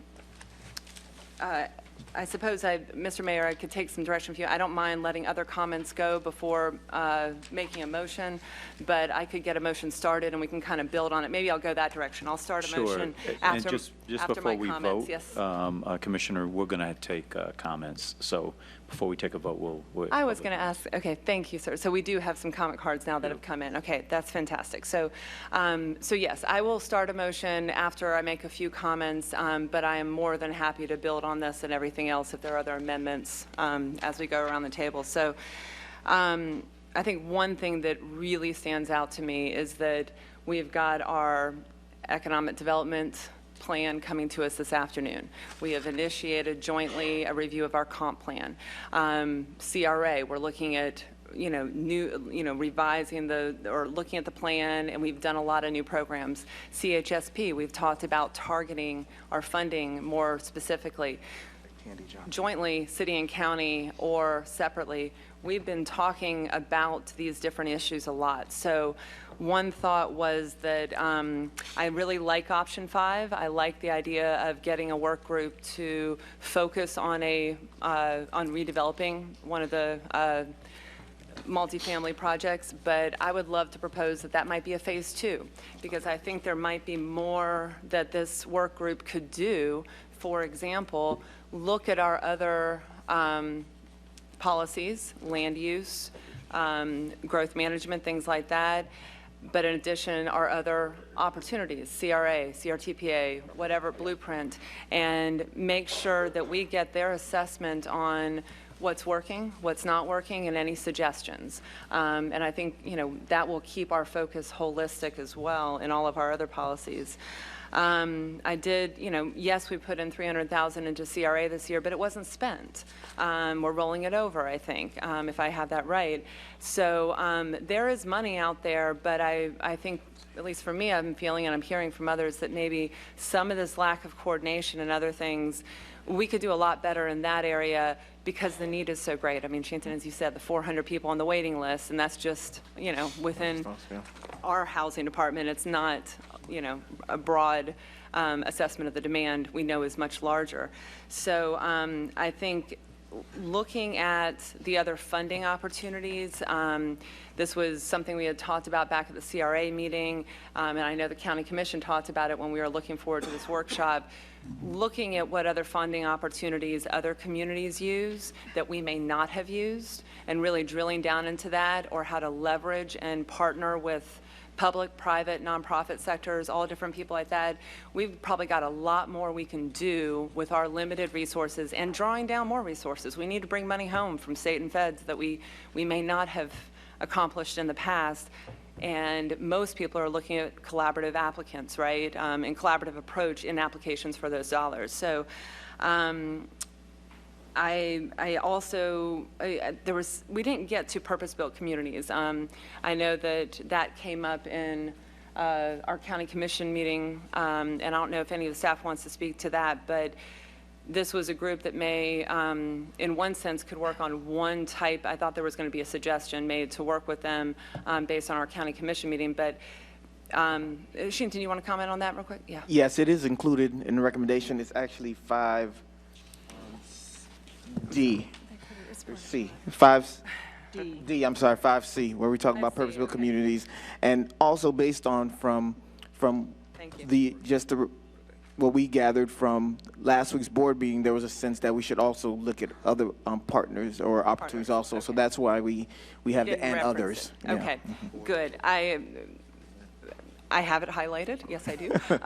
But yes, it was the others. So if 5 was put into a category of phase 2, what my understanding is that purpose-built or other types of groups like that, and we could look at, who might be best, could help us with more of a community discussion and assessing this broadly. I would love to look to, if we need outside help, maybe we do, maybe we don't, but if we need outside help, and United Partners for Human Services, Ellen Peklikevich, I think, the county has expanded that contract. She had, thank you, a good housing meeting a few months ago. A lot of us were there, and I think UPHS could be a strong partner. So I'm going to pause there. I have two other things, Ms. Murray, that I wanted to mention real quick, but by way of the motion, actually, I'll say something on option 2. It says maintain city and county housing programs. I think that's fine, but within this assessment of leveraging and better partnering, there might be a lot more we could do. Just asking that question, right? So I would like to make a motion for options 1 through 4 to be the first phase of the work group, and to add to that the assessment of our land use, other programs, just letting us know what's working, what's not working, what might be impediments, where we might be able to coordinate better, and other funding resources that other communities use and how to best leverage that. And then looking to option 5 as a phase 2. There's a motion. Is there a second? Motion dies for Okay. lack of second. Commissioner. Well, If- I wanted to stop there. I mean, if there's, There's Okay. a big queue for comments, and there may Yes. be something that may okay, be that's fine. evolving. If people want to keep option 5 in there, it's just I'll just clarify that. It's a 150-day time cycle. So if we wanted to get through this really fast, that's the only reason why I was thinking of option 5 second. If that is the reason why it dies for lack of second, I'll say 1 through 5 with those 2 additional areas for the work group to dig into and provide recommendations. I'll second that. There's a All right, motion for there's a bunch staff of seconds to that. recommendation. All right. See, I don't mind working with it. Okay, with that being the option, and I'm going to let, I saved my comments for 1 at the end here. There's 2 other quick things I wanted to mention. County Administrator and I had a conversation a few months ago about our housing expo.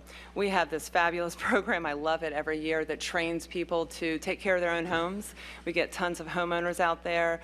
We've had discussions about landlords needing training and maybe being more open to renting to people who may not have rented much. And then we have the PACE program. You all didn't mention that, and a lot of other rehab programs.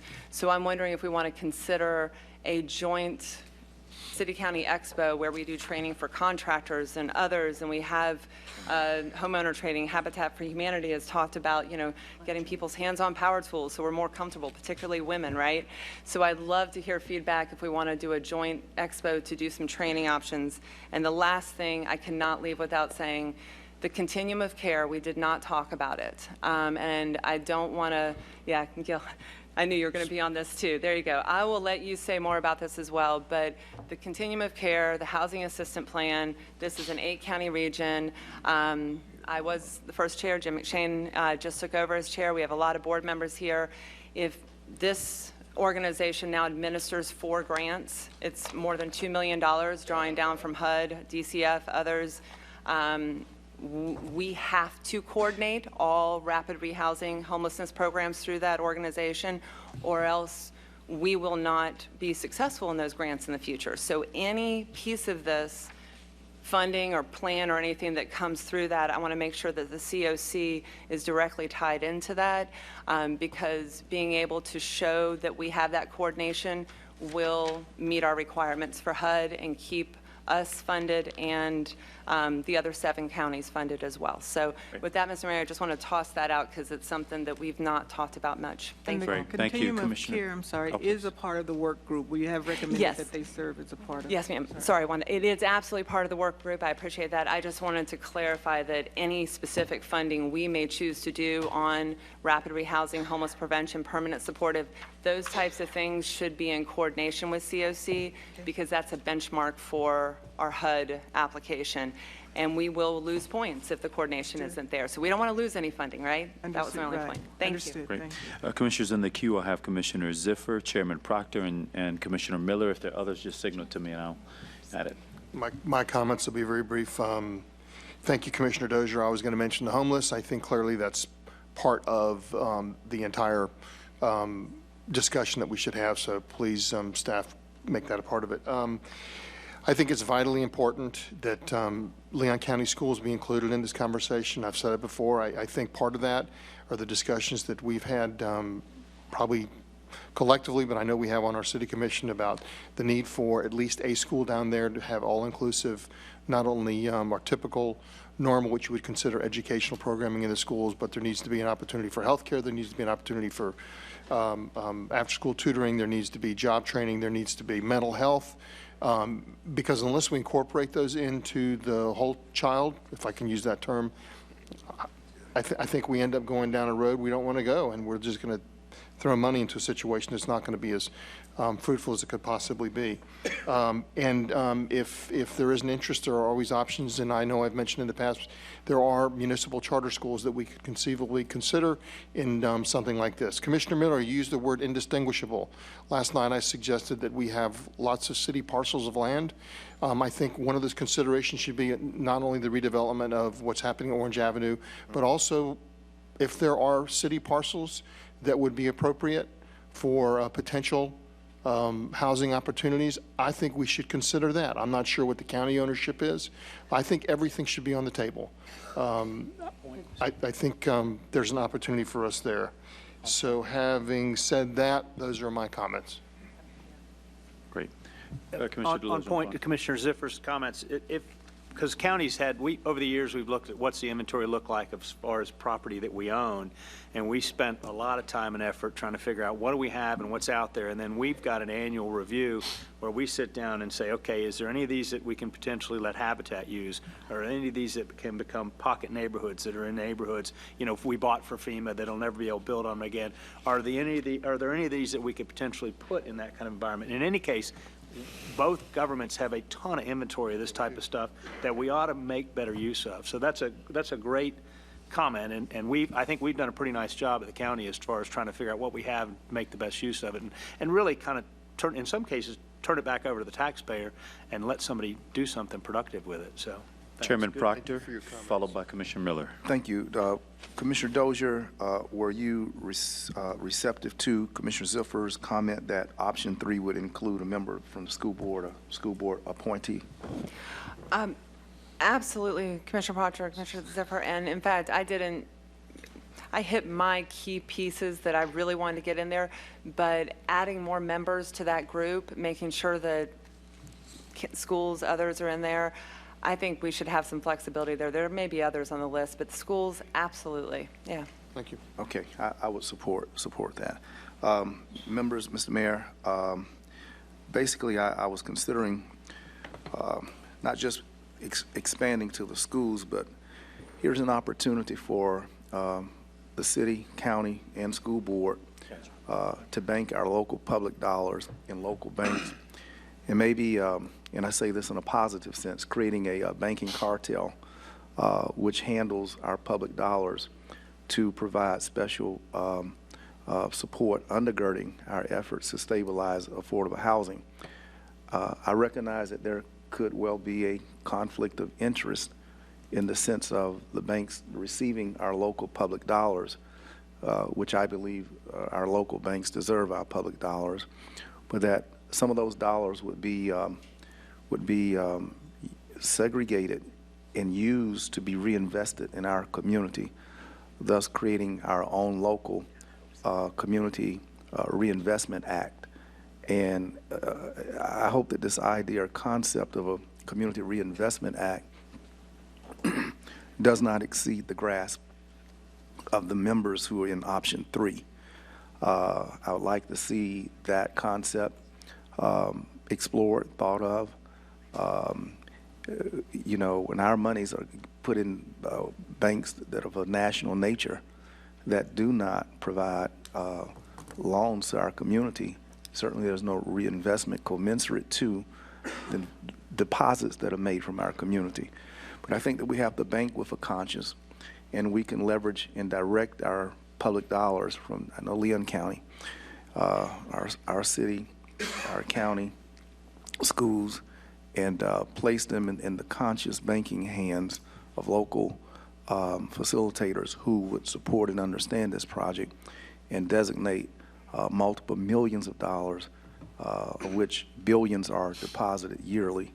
And I think that if we zero in and find the banking community, and particularly if we do our RFQs for banking services loaded with tentacles speaking to banks that give back to designated areas of concern, I think that we would find a new source of funding.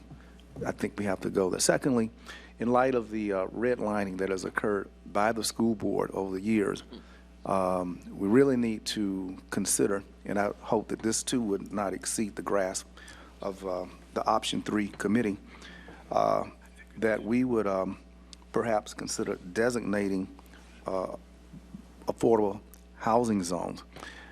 It would be my suggestion, Mr. Mayor, that if, for instance, in the Bond neighborhood, we looked at Orange Avenue to Eugenia Street, and from Keith Street to Pasco Street, east and west, and north and south Orange to Eugenia. And if we're looking at the Springfield area, that we would consider boundaries such as Brevard to Alabama, and maybe Colorado to Macomb Street as boundaries that we would look at for affordable housing and new quality infill. And then my final point, Commissioners, is that I believe that on option 5D, I would like to see that we strike from D the reference to purpose-built communities and others, and that we simply put a period mark behind housing models, and that we not place that recommendation by name of a specific and just go with models. And I think that our staff knows that there are multiple options to look at for models. Is there an objection by the maker, seconder, to not naming any particular agency? Well, I appreciate the question. I had some questions about purpose-built, but Shinton, you pointed out that it said purpose-built and others. I am more comfortable with the staff, the committee, looking at options. Maybe we don't need, as I said before, maybe we don't need one of those groups. Maybe we do need to work with one. I'm not as sensitive to one name being in there, but I didn't want to lock us into one name or using them in one way. So I think that is in line with Commissioner Proctor's statement. I guess I would, it's kind of six of one, half dozen of another, the will of the board, but I'm fine with the name and others being in there. Well, I can explain my context and reference. Sorry, just so we can clarify, are we okay with moving this out and just having others at this point? I think there's... So long as that is one of the options. I mean, purpose-built is a free option. Sure. I don't know if others are free, and I mean, Commissioner Maddox and others saw this firsthand. I have not seen purpose-built model, so I'm not attached to that. Okay. I have heard good things, but I know there are other models out there. I want to make sure the work group and staff reflect on this type of opportunity in case it helps us. My only other comment was that I've heard they will do more community listening sessions. They will look at more than just project-specific. Those may be options we want to look at as well. So, So yes, we can drop the specific names as long as we keep others and the general concept of reviewing those. I'm okay with that. Sounds good. Yeah, thank you. Still on point, Commissioner? Well, I had one final. I know. Chairman, go ahead. Okay. And I'm so glad that, Commissioners, you're comfortable with that, because when I see the word purpose-built, it generates an idea of high density to me. And when I think of affordable housing, I'm thinking of housing with dignity, and they're not high density. And I don't know, these terms and words to each of us may mean something. I didn't want any designation because I have a bias that I think of, and what I'm thinking of is not. So I know how it made me feel. And then if I was another company, I don't think the government should call the name and leave everybody else's name out. Finally, Mr. Mayor and members here, I'm very, very pleased about today. And I think that I pray that this notes a new beginning in direction for collaboration in this area. It's so badly needed, and to the group and the leadership of our staff that's moving forward, it's so badly needed, and I'm very excited about the possibilities here. Thank you, Chairman. On point, Commissioner Maddox. On point to Commissioner Proctor's comments, I think you misread purpose-built communities. When you talk about quality, that's one thing that I think anybody that went on those tours can say they actually saw was quality and longevity of quality. East Lake, that property had been there for about 15 years, and it looked like it had only been there about 5. So density is not at all the focus as much as quality, and making sure that quality is maintained throughout the duration of the development being there. Also, quality of improving the residents of the facility. So I think I don't get where this notion of density versus quality comes into play with purpose built. I'm not as much in favor of taking it out. I would actually recommend that it stays. But if it's the will of the board for it not to stay, I would recommend that it be at the top of the list of what's vetted as a possibility to come to town. We're talking about a free service that's been proven to be successful city after city in this United States. And not only proven to be successful in building out facilities, but has proven to be successful in improving the lives of the people there, transitioning folks from positions of being renters to positions of being homeowners, investing in the intellectual capital of the folks that's there. I'm not lobbying for them. I'm just saying it definitely needs to be at the top of the list to be vetted, because I've seen their successes. Commissioner, I think the staff has at least noted, a lot of us have had different exposure and experiences to any number of, there are literally hundreds of these folks across the country and offer varying levels of service. So if it's okay, I think we'll try to get some consensus around not naming and advising staff to bring folks into the table. Commissioner Lindley? Yeah, I'm sorry, on point, because we have a queue. Oh, Is it of course. on this? Okay, great. Well, it was on point, just to say that I know we have at least a couple of groups right here in Tallahassee. Sure. We've been speaking to the Rain Tree community and Graceful Solutions, who also have, great holistic approaches. So. Great, thank you, Commissioner. Commissioner Miller. Thank you, Mayor. A couple things. The first thing I'd like to ask, in follow-up to Commissioner Ziffer's comment on land inventory, I would like, when I had asked for a presentation to the city of all these things, please talk to us about these tours and what you found, and include some description of purpose-built communities, because we're here with not a whole lot of knowledge about them. So would you please add into that inventory of the city's land as possible for possible locations? Because that could all be part of that discussion. Secondarily, and Commissioner Dozier, the main reason I didn't second was because I had some changes that I wanted to ask for, and that included, was up here on the makeup of the committee. First of all, I'd really like to see somebody from UPHS on there, yeah, right. And also, I really would like to see 2 affordable housing consumers instead of 1. And I'd also, There's 2, one the city appoints and one the county appoints, unless it's the will of the board to have 2 from each body. so I can't read, I just need to read the whole sentence. I'm sorry, sorry. Okay, so, well, that takes care of my next issue, which was that I thought we needed more than one affordable housing developer also, so we do that.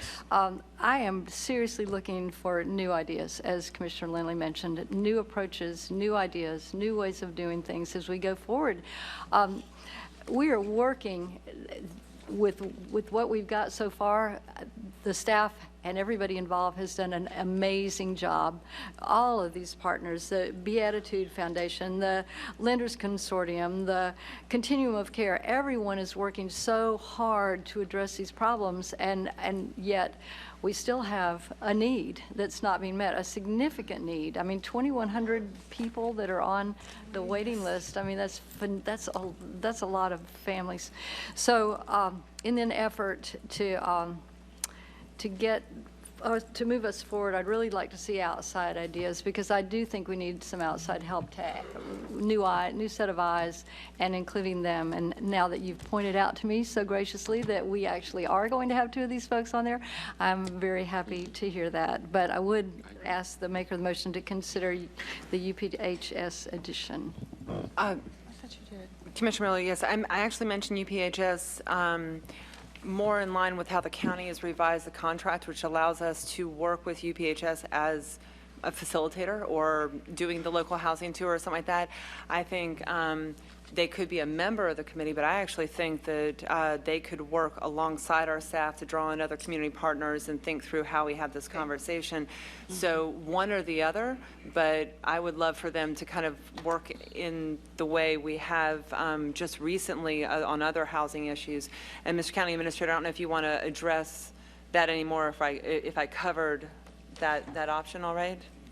Okay, so just so I'm clear, there's no objection to adding them to the committee? Well, if I they're- already added, they're in the they were in sunshine. my motion, Okay. but not as a committee member, as someone who can work with the staff. Okay. Yes, it would be staff-driven, but, you know, other assistance for doing community conversations, for looking at research, however you all think you need to administer this work group, I thought that would be another option. So there may be other action that we have to take, I don't know, but I was leaning towards how you all have used, on the county side, Wanda Washington, County Administrator. Understood. So you got that, yeah? Yes. Thank you. Commissioner Miller? Okay. All right, so, and on point, I think that, you know, there are negatives to being on the committee, actually. And, I mean, you can't talk to the other folks, essentially, and that's the biggest one. But, so as long as it's clear that they are absolutely to be involved in the staffing of this and the planning and the discussion, attending the meetings and that sort of thing, I'm happy. Thank you. Mr. Mayor? Commissioner Richardson, followed by... I was just going to say, I know that I have a situation. I'm not sure if anybody else does a timing situation. So at some point, if we get a public comment, Let's, but Commissioner everybody, Richardson? certainly hear everybody. Thank you, Mr. Mayor. A couple of things.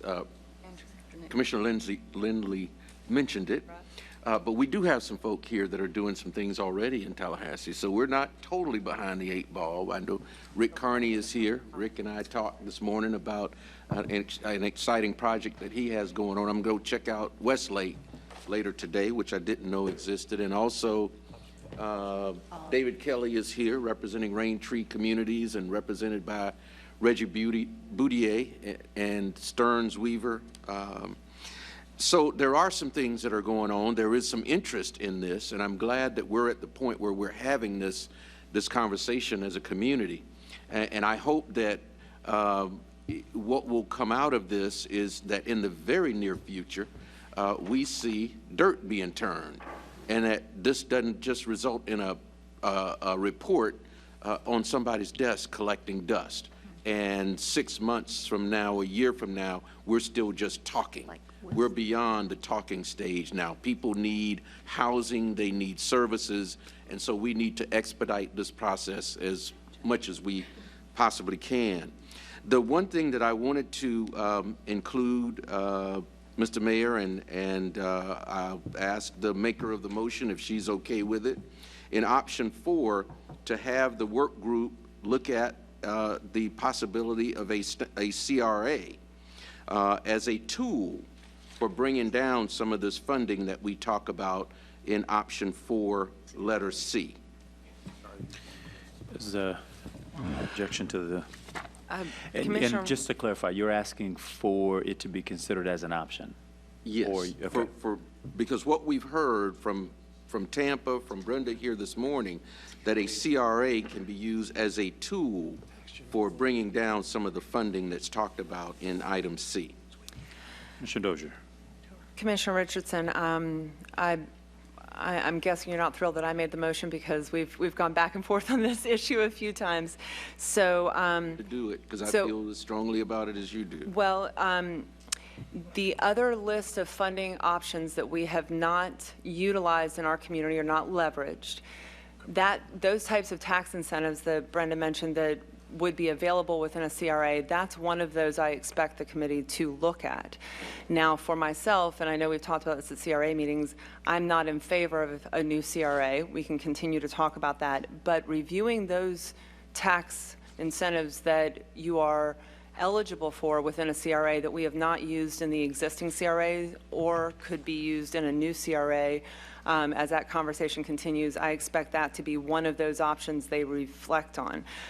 Back at our CRA meeting a year ago, that was one of the things in the list of funding resources that, well, I don't know if it was funding, but the options that Tampa Housing had highlighted. So I do expect that to be already part of the committee's work within a broader assessment of all different types of funding options we have not utilized or leveraged in our community. So I'm not willing to specifically analyze a new or add a new CRA development to this list. I think we got a lot on there, but those tax items should be part of it. Mr. Mayor, I would be comfortable with that as long as we are on record as indicating that the possibility of a CRA will be a part of the discussion. No, sir, I'm sorry. I'm not suggesting that the possibility of a new CRA, that the opportunities within a CRA for other types of funding we have not used, whether it's existing or new, they consider those funding options and give us an analysis of that, and then we can continue the conversation at CRA. I am not adding in to the discussion about a new CRA. That's two different things in my opinion. Chairman Proctor. Thank you, Mr. Mayor. I'm unsure why, Commissioner Dozier, we should foreclose options for this August body to tinker with. In Tampa, which I did attend that Tampa meeting, Tampa has about 6, how many CRA districts does Tampa have? And they're not contiguous.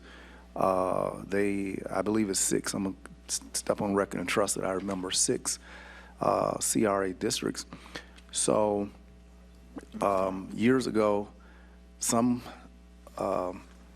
persons prior to this body saw South City as being a CRA district, and you know how it certainly qualifies in every sense of the dynamic, the demographic, the sociological dynamics which comprise it, its constituent elements of education, housing, income, all of those components certainly make it a mirror of Frenchtown or either South Side in every way. Even segregating our thought to include instruments that can generate funds for a community like this merely continues to institutionalize our isolating them from every option. And what we're also doing is not providing them the equal protection of law that we've given to a Frenchtown, but we would deny the same tool, a mechanism to be applied to South City. That is irrational, and I would offer the substitute motion to the motion that's on the table, but to include the CRA as a potential leveraging source for funding for South City. I offer that, Mr. Mayor, as a substitute motion. Second. It's a motion and a second for a substitute motion. If I, just so we can see whether or not this is all necessary, I'm not under the impression that this body is precluding this working group from considering any tools and options. It's a little bit outside of what I think the spirit of creating this body is, which is to let them assess the range of tools and opportunities that are available. I think while we're here is, Commissioner Dozier, you mentioned that you're not adding that as a consideration, but it's my understanding that we would let this group decide for itself what a range of opportunities and options we might consider. But we should also be clear that we're not empowered as we sit today to consider the creation of a CRA. The creation of a CRA, and I realize that's not what is being suggested. We're not empowered to make that decision at this table or in any form that we sit that is outside the CRA and our respective commissions. And so if a recommendation came forward from this group that be a tool that we consider, my guess would be that it'd be relegated to the CRA and its respective bodies to then make a decision as to whether or not that's on the table. If that isn't our common understanding, then I think we should go ahead and move forward with Mr. Mayor, if I... Mr. Mayor, if I might, what I heard Commissioner, the maker of the motion say, she said that I, and this is a selection of pronouns. She didn't say, she said I will not allow, I will not. This is a we body. You're the mayor, I'm the chairman, she's the District 4 Commissioner, county. So she said I would not want that discussed. This is not an As every maker of every unilateral motion does. decision to make. This is a we, this is our body. So as a frame of intellectual consideration, I simply offer that we not preclude the CRA from this august body to consider. I should not rule, we should. I understand. This is why, again, I state that we're at this place. I am not under the impression that we are curtailing any range of conversation, but I'll let the maker of the motion clarify. Mr. Mayor, There's a substitute Commissioner motion. Zifter wanted to... Mr. Hayes, the second of the yes. motion. First of all, I don't think we're keeping anything off the table, and that is not my intention, is seconding the motion. Secondarily, just so everybody's aware, it's taken us 3 or 4 years just to add some spots, some acreage, some of the properties on the east side of Monroe. A CRA is not a short-term process to develop, and I don't want to really focus on anything that's going to take us out further than where we need to be. I'm not saying that a CRA isn't a possibility, but I think right now we need to look at what we can accomplish as soon as possible. There is a deep need, and I don't want to put anything on the table that actually extends that resolution too far out into the future. So as the seconder of the motion, I would rather not specifically put the language in there, but let staff know everything's on the table, everything. And let me just clarify, as the Sure, maker of Dozier. the motion, and we can move on. I agree wholeheartedly with what you said, Mr. Mayor, what Commissioner Ziffer said. I am not taking anything off. Most folks haven't heard our continued discussion for the last year at CRA. It is a very specific request to consider the formation of a new CRA. It is a huge lift. If that was a recommendation that we should consider that, to your point, Mr. Mayor, it's going to go back to the CRA. I am fine with the working group looking at that. I want them to look at the other opportunities for a CRA. But that question about formation of a new CRA has come up so specifically so many times. That was my only distinction, was that I don't want us to get into the weeds on that, because this is a huge holistic approach. Everything we've been talking about today, I don't want us to get bogged down into this. But nothing is off the table that Commissioner Richardson or Commissioner Proctor have mentioned. And I do, Commissioner Ziffer's about to walk out. I mean, I think we should get to public comment pretty quick, so please. Just so yeah. we can be clear on the question that's on the table, is that satisfactory, or do you all feel there's a need for a substitute? Commissioner, and I'll yield to Mr. Chairman, I think everything should be on the table. None of this is going to happen overnight, Commissioner Ziffer. What we're talking about are long-term solutions. This could be 5, 10 years out. I don't see any of this happening. I mean, we're not going to have affordable housing for everybody in this community in the next 3 to 5 years.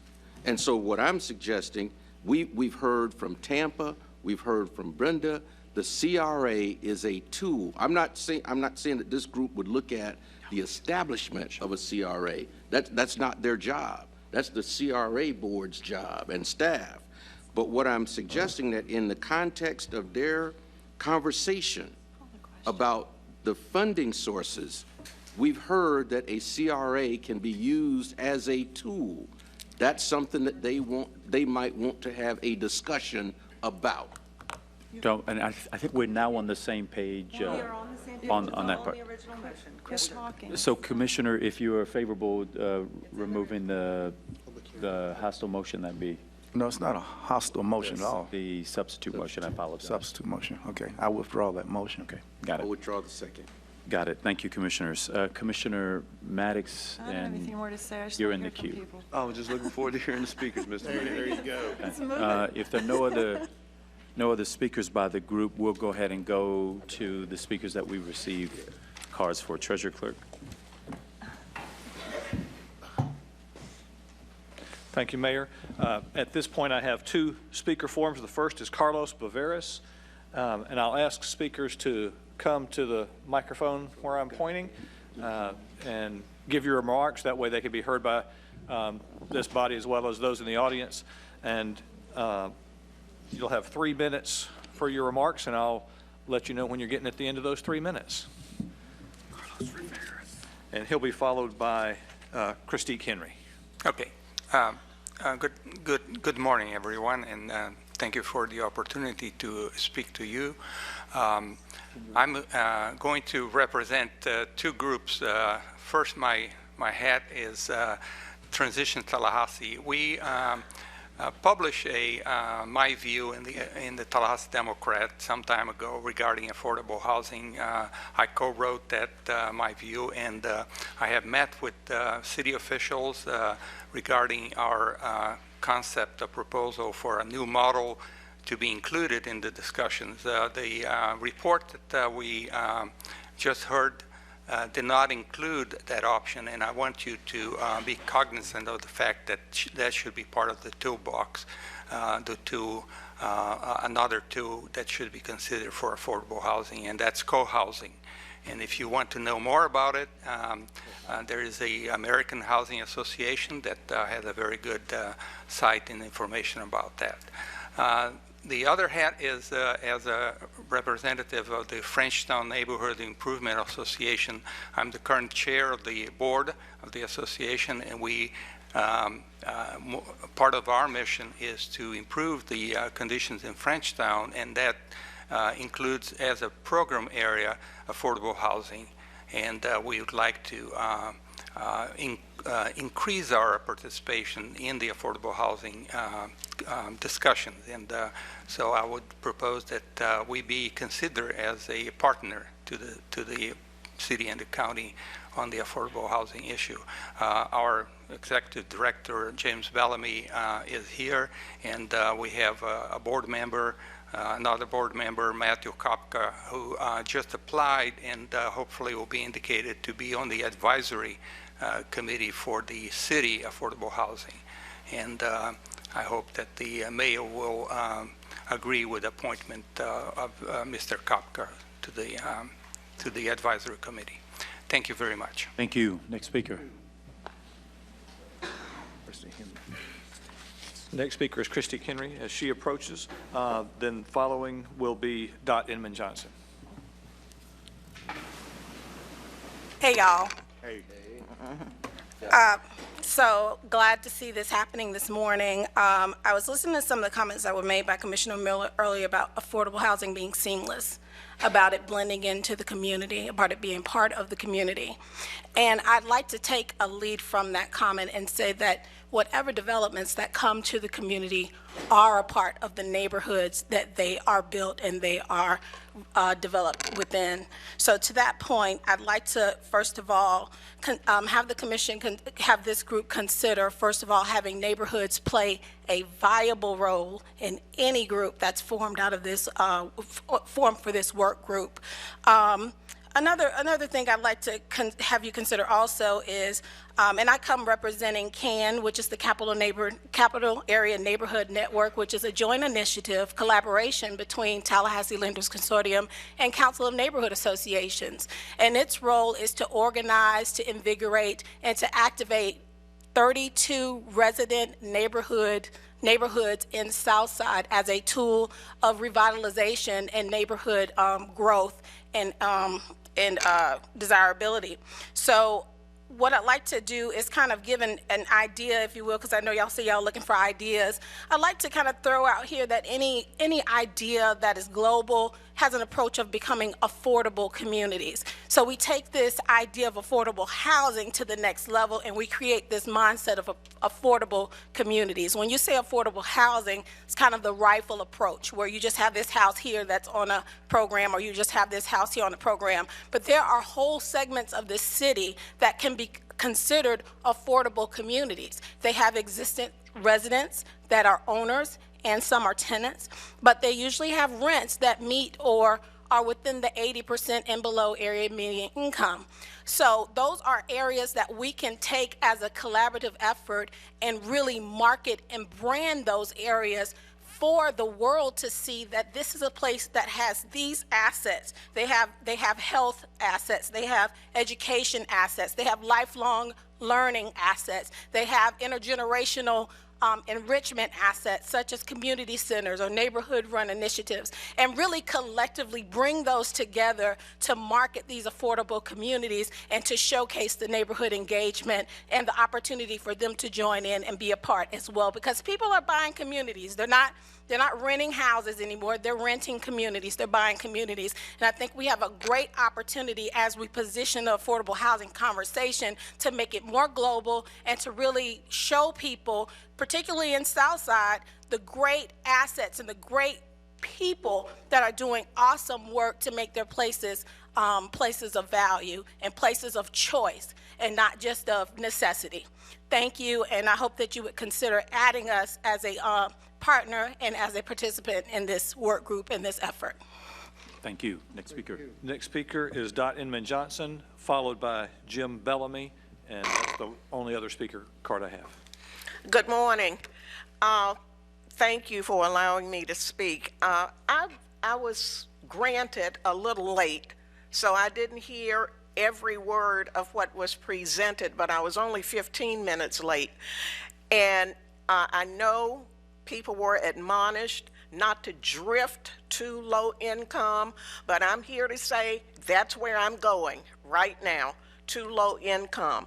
Because as I listened to this presentation, I did not hear any real issues dealing with what's happening to low-income people in this community right now or in the near future. That 2,100 people on the waiting list for the Housing Authority are low-income people working at minimum wage jobs, most of them part-time jobs, and when housing is $700 or more a month to rent, these people make about $700 a month in total income, and those rental rates are much higher than anything they can afford. Concentrating only on building, on construction, it would be years down the road before we were addressing any of those problems.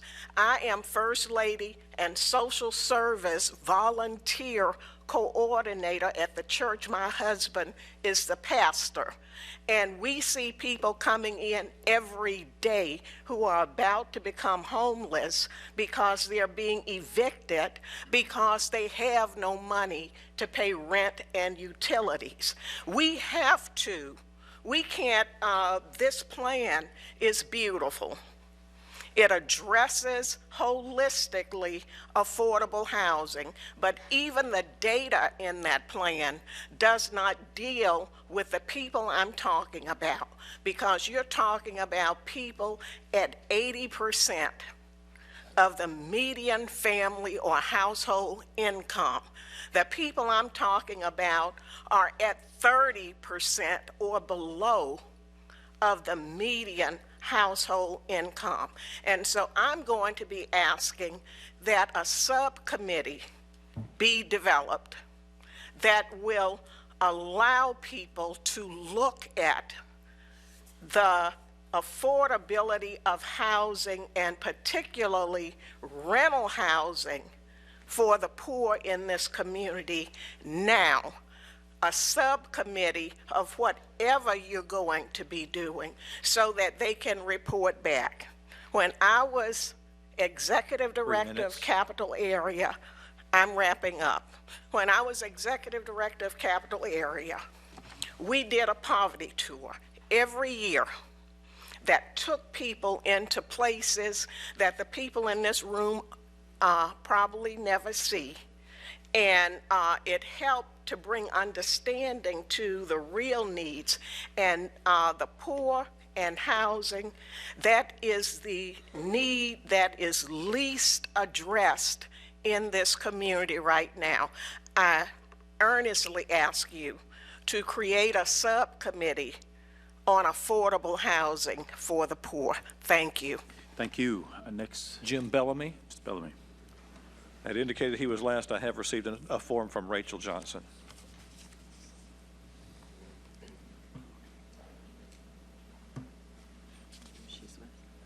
morning. Good morning. First, I'd like to applaud you for your efforts that you've done in terms of affordable housing here in the community. But let me just kind of give you, I'll give you a little background I have with this. I've lived in Montgomery County in Maryland, where there was housing, like you said, Commissioner Miller, where you didn't know who lived there. It depended on, we have two people, one person paying $600 a month, another person paying $200 a month. The county subsidized it then. I mean, I'm not advocating for that kind of thing, but I really wanted to address something here today that's a contradiction. I just passed affordable housing complexes going up on Georgia Street where they're putting in affordable apartments, which doesn't even fit into this whole process at all. And I'm wondering why you're allowing that to continue when most of the neighbors don't want it. I don't understand that. It's a contradiction in terms of what you're talking about doing here today. And I mean, I'd be remiss to sit here and my neighbors upset about it going in there, and it's going anyway.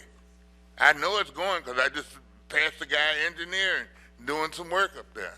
So that we need to deal with. But let me just give you a good experience, a little experience that I've had when you start talking about purpose-built housing.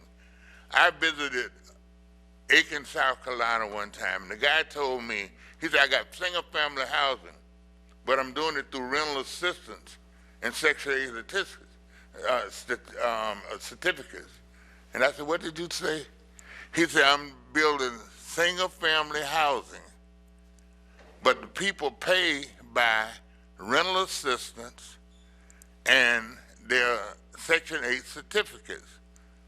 So I said, I don't understand that. He said, well, the only place that is rental is on paper. But that's how they pay for it. He have people working at McDonald's that are buying houses. What he does is he runs the housing authority there. And what he does is when a person gets where they can pay like $300 a month along with their Section 8 certificate, he takes them to the bank to find out how do they qualify. And he do the same kinds of things as the purpose-built thing. He, like Commissioner Parker, you were talking about the number of people on a unit. He got 3.5 acres, got 32 houses, all brick. There are not any public housing, like apartments, anything like that in that city. But those are the kinds of things that we ought to be looking at. And I looked at the purpose-built thing, the group down in Orlando, the LIFT program. I'm very familiar with that neighborhood. My mother lives in that neighborhood. And I saw them build those apartments, and I see what they're proposing to do. Those are the kinds of things that we need to be doing. All right, you got it. I'm through. Thank you. Rachel Johnson.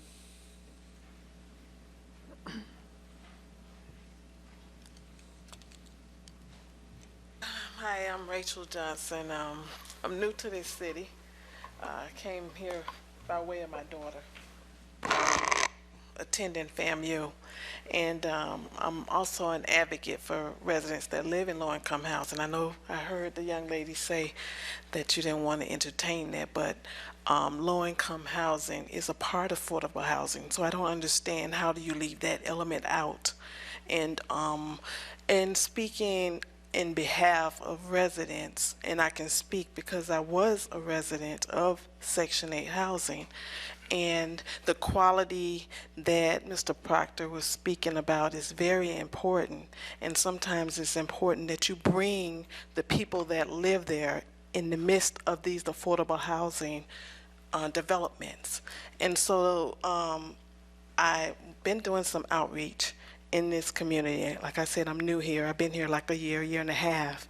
And in speaking to some of the tenants that live in low-income housing and other, the housing here is at a level of where it's affordable, but at the same time, there's a lot of people that don't have that funding because most of their funds is going directly to that rent.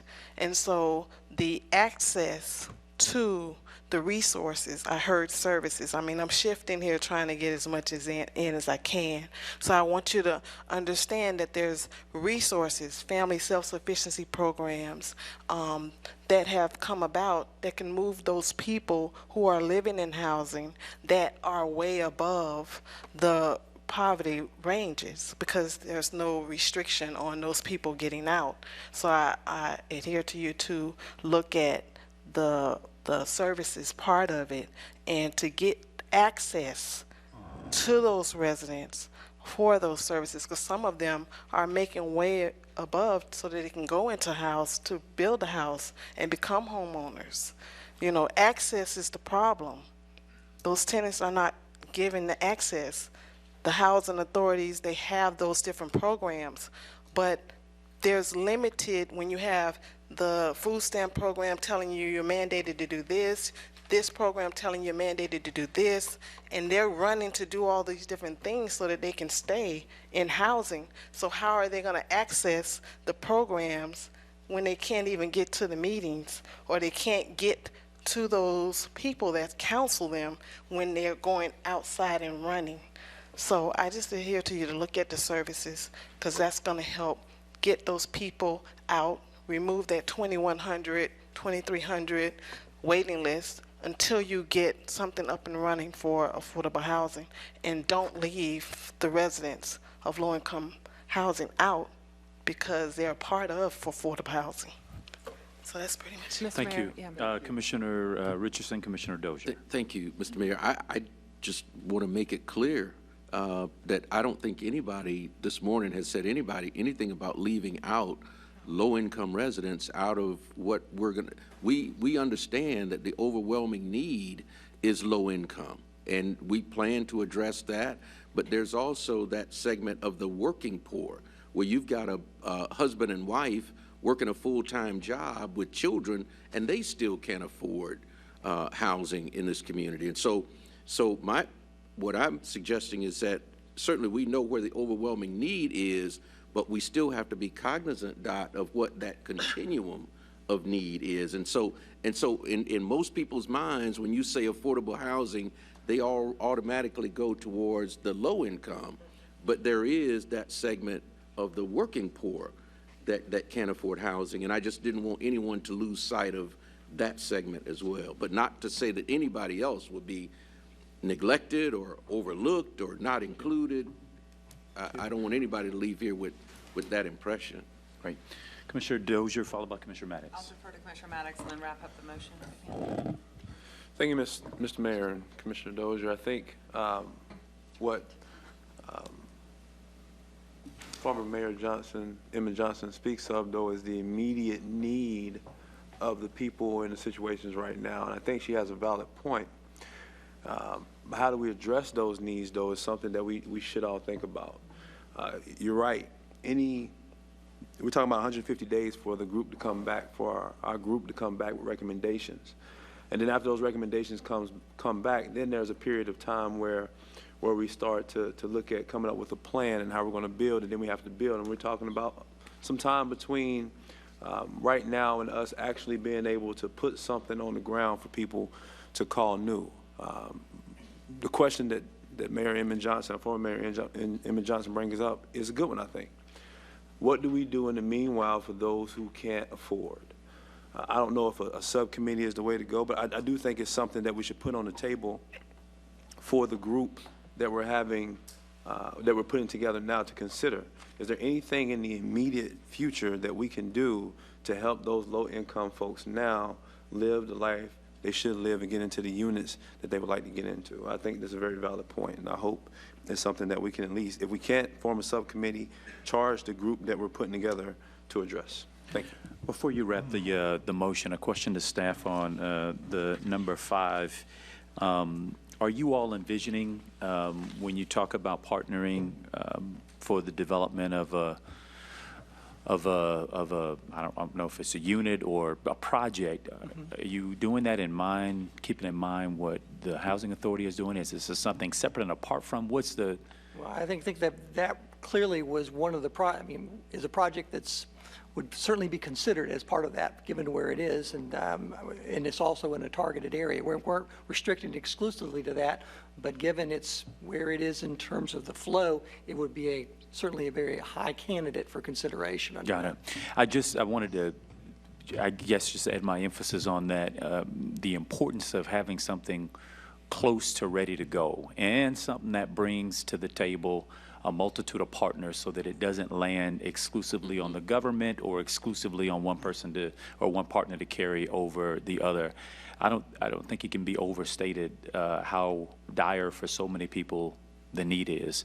I once knew what the statistic was for the number of people who show up on within that window of cutoff and on day of cutoff of their utilities to pay their bills. And what's oftentimes happening is folks are juggling between when the rent is due, when the mortgage is due, and what's the latest opportunity I can to pay my light bill before they get cut off, and what am I going to wait on by way of groceries, and when does the check come, and so on and so forth. And there's so many multi-layers of this, and what we sort of grazed over, and probably the reason why some folks didn't hear the emphasis on very low and low income, is because we aggregated it as part of that 13, almost 14,000.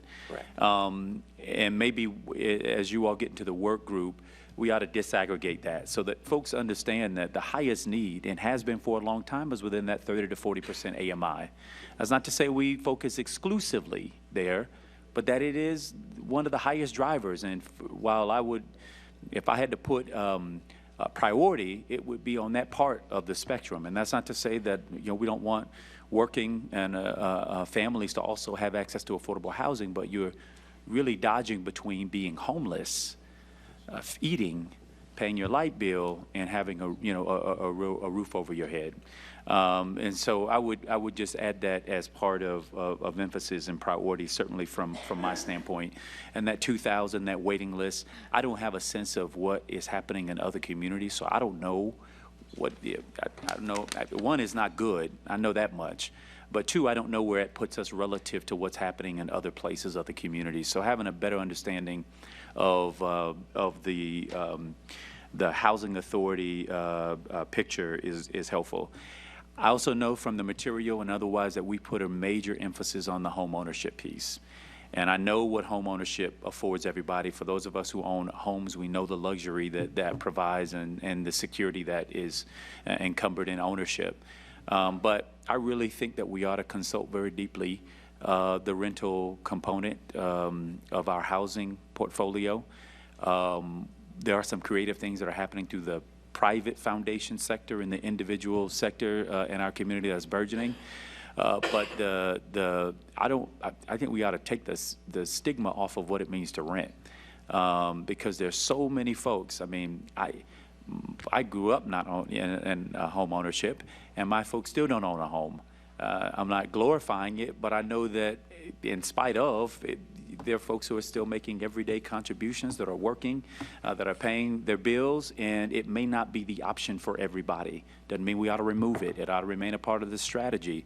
But I do question the overemphasis that we've had in the ownership space, and at the same time not prioritizing the rental options that ought to be made available, especially in a city like ours where developers are incentivized to create apartments that are 4 floors, 4 bathrooms, 4 bedrooms, and charge $1,000 or $700 a room.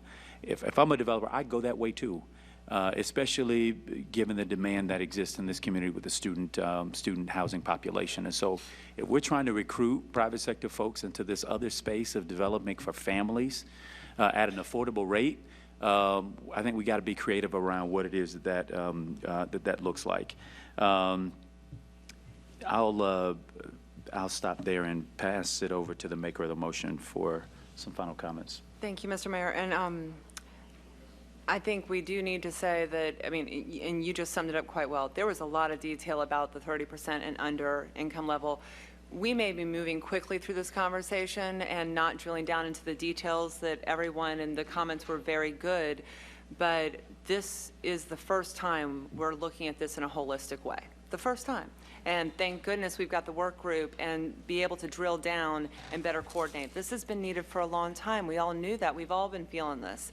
So I am excited today, even if in this 2.5 hours we didn't get to talk about every single component of this and as in depth as we will in the future. So I think we are all there. We want to keep this ball moving forward.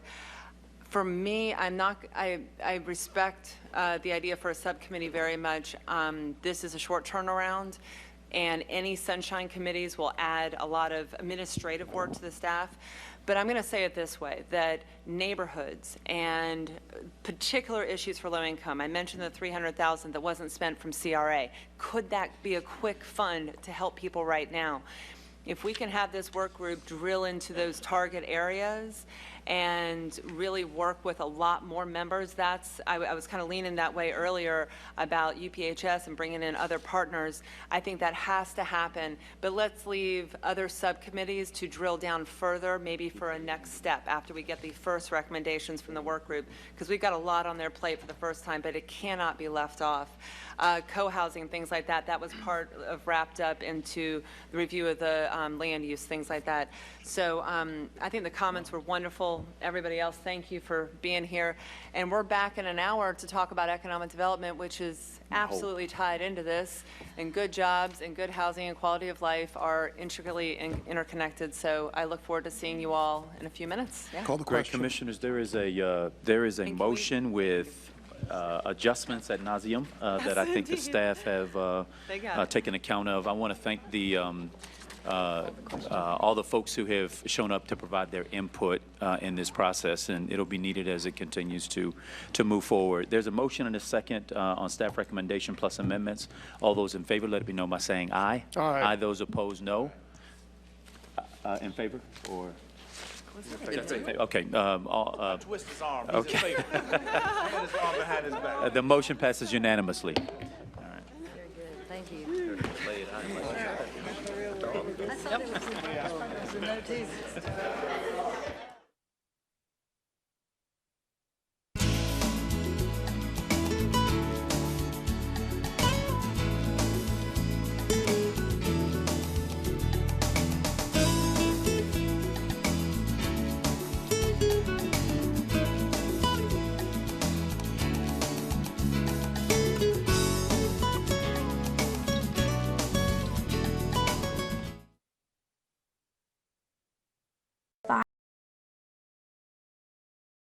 5 boys across our country had something in common.